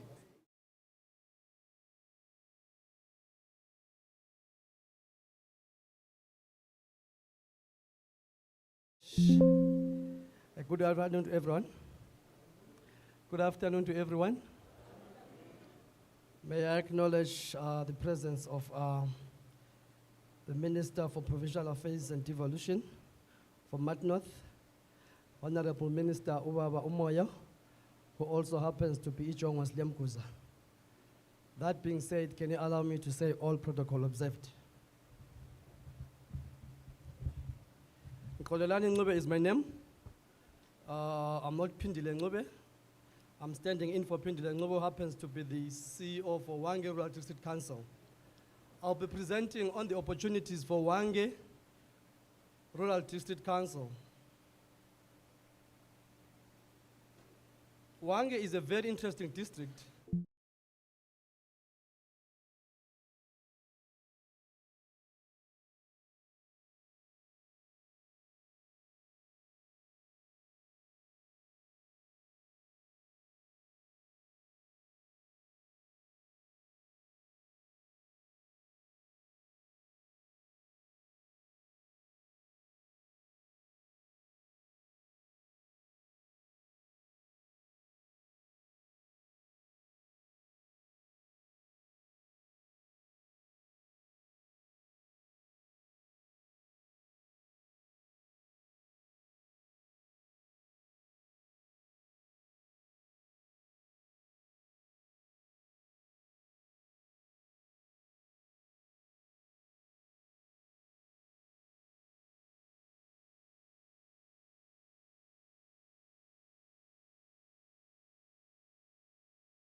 Baobab. I'm sure quite a few have seen Baobab.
That's my presentation. I thank you.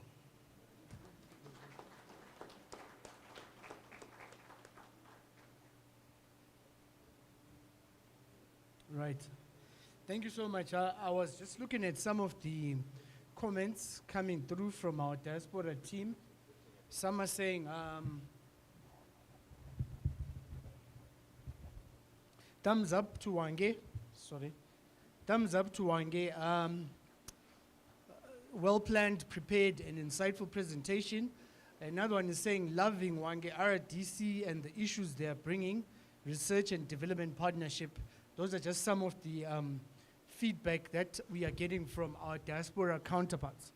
Now, I have a call, maybe to Wange. You said something about a city between Vic Falls and Wange, right?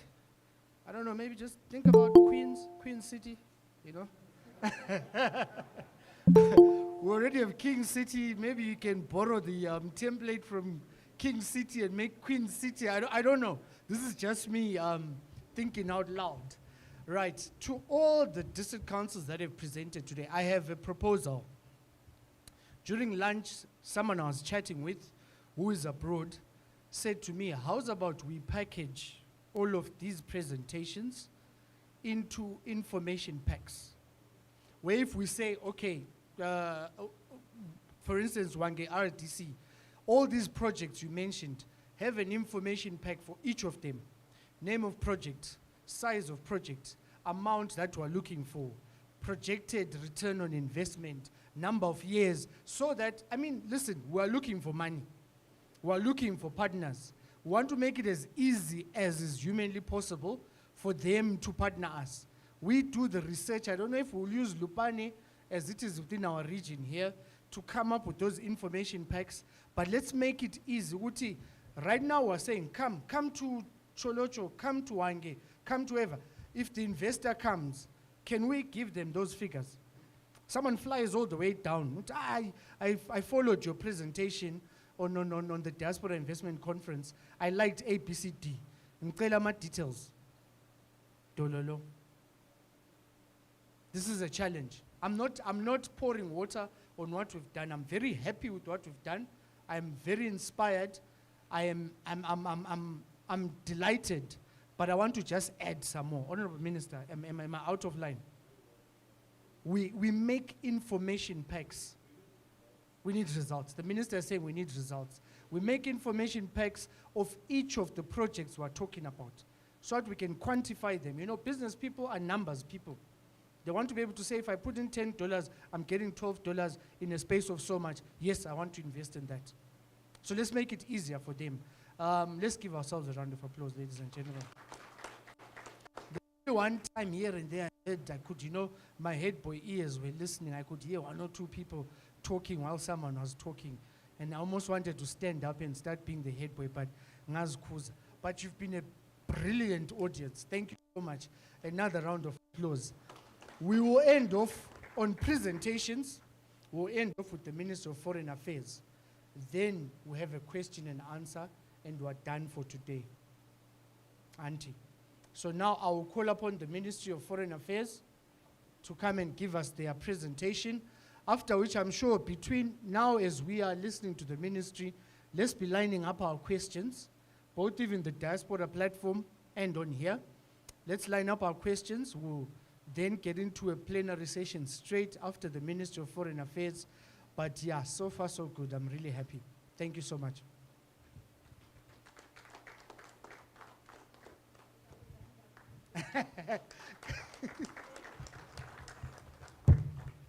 Yes, we're almost there, but yes, let's clap for her, please, until she gets here.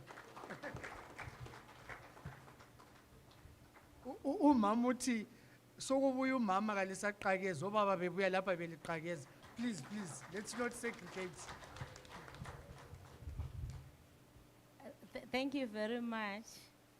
Director of Ceremonies, Honorable Minister of State for Provincial, Honorable Richard Moyo, Honorable Sima Soku from the Provincial Office of MATABELELAND South. Mat North. Oh, I'm sorry about that. Senior government officials here present, ladies and gentlemen, and our esteemed diaspora who are here. Can you raise your hands? My constituency, thank you, and those that are watching from abroad. I will not take a lot of time since a lot of things have been said, but allow me to say that it is my honor on behalf of the Minister of Foreign Affairs and International Trade to address you on this auspicious occasion when we are attending or participating in the MATABELELAND North Province Diaspora Investment Conference. On behalf of the Minister of Foreign Affairs and International Trade, let me comment and applaud the MATABELELAND North Province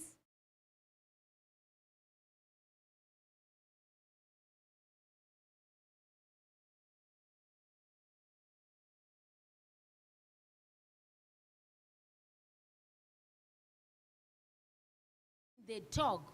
His Excellency the President has indicated that we will not leave anyone behind, and nyika inovakwa nevene vayo, ilizwe liyakawa navanikazi vayo. We are very happy and we want to say well done. We also want to appreciate our diaspora. Just to observe that I am the director responsible for bilateral trade and diaspora affairs. So we are watching and monitoring and organizing to ensure that our diaspora are not left behind, whether they are abroad, whether they are in the United Kingdom, America, the United Arab Emirates, Saudi Arabia, wherever you are part.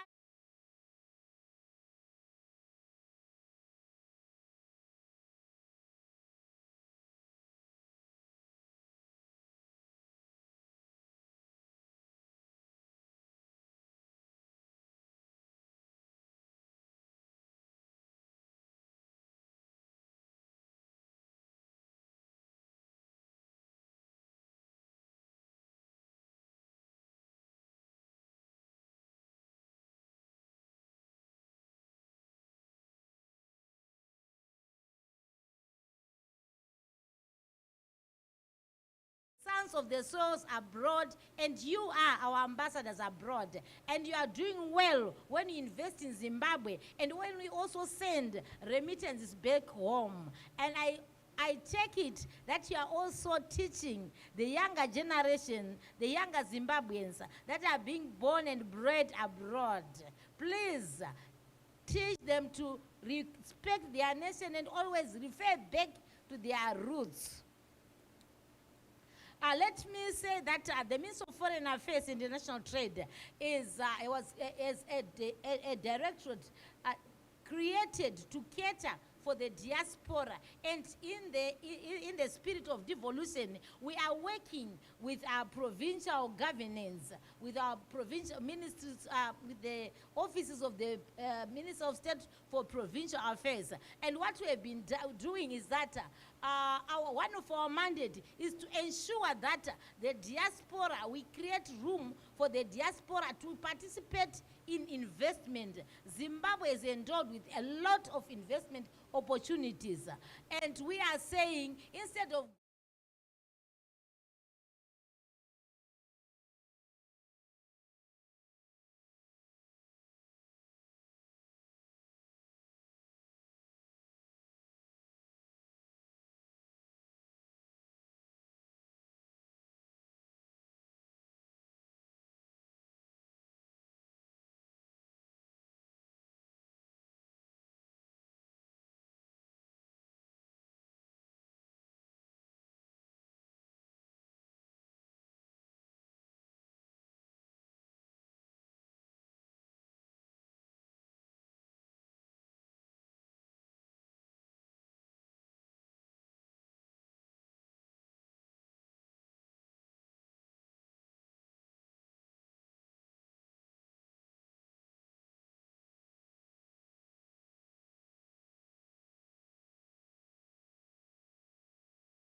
week, this was this week, when we had invited them to the ministry to talk to the foreign investors. This is very critical that we have packages. How much is involved? Where is it? What are the expectations? What should the diaspora bring? How long will it take for them to acquire, to get the return for their investment? I want to assure all our provinces that the Ministry of Foreign Affairs and International Trade has realized that there's need for capacity building in that area.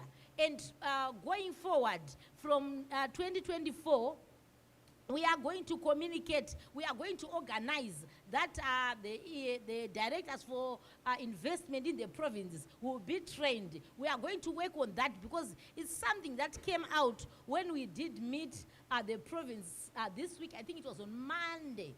Yeah, it was on Monday. And we will communicate. We are together in this, and the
2016 policy, there's no such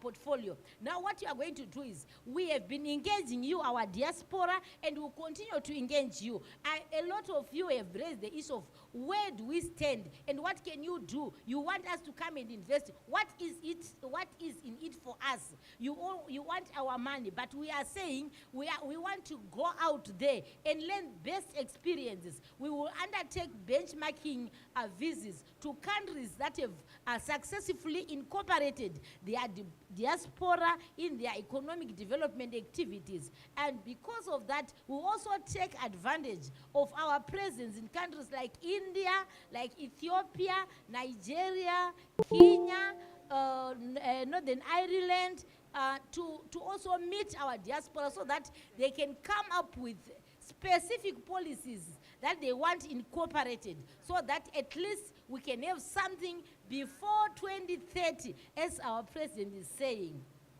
And also to say that the Honorable Minister of Foreign Affairs and International Trade has said that in 2024, we want to have a homecoming celebration for our diaspora. And during that period, we will also have the second Zimbabwe Diaspora Conference, which will include everybody else and all the provinces. And to also say that our diaspora here and abroad, MAT South is coming. We are also going to have an investment forum for MATABELELAND South. With these few remarks, thank you very much.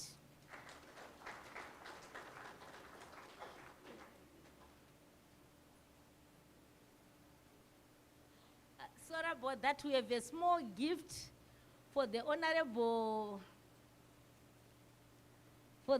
Minister of State for Provincial Affairs and Devolution, coming from the Honorable Minister of Foreign Affairs and International Trade.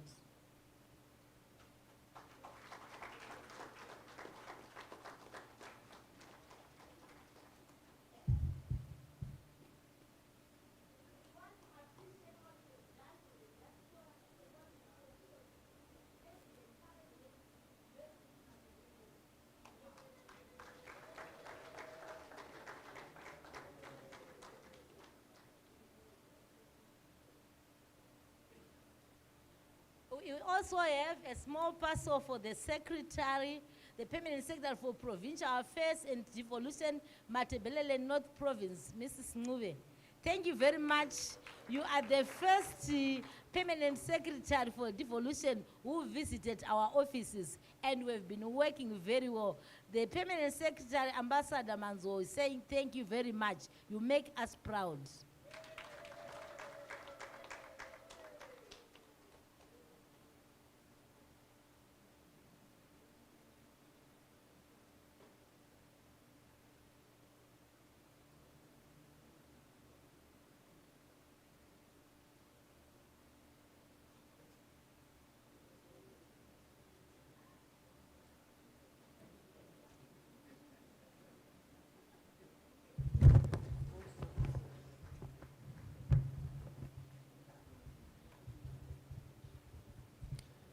Right. Thank you so much, Minister of Foreign Affairs. We've come to the end of the formal presentations. Now I'll take 2 rounds of questions if we do have. Raise your hand. You state who you are. We want your question or your We want your question or your We want your question or your We want your question or your We want your question or your We want your question or your We want your question or your We want your question or your We want your question or your We want your question or your We want your question or your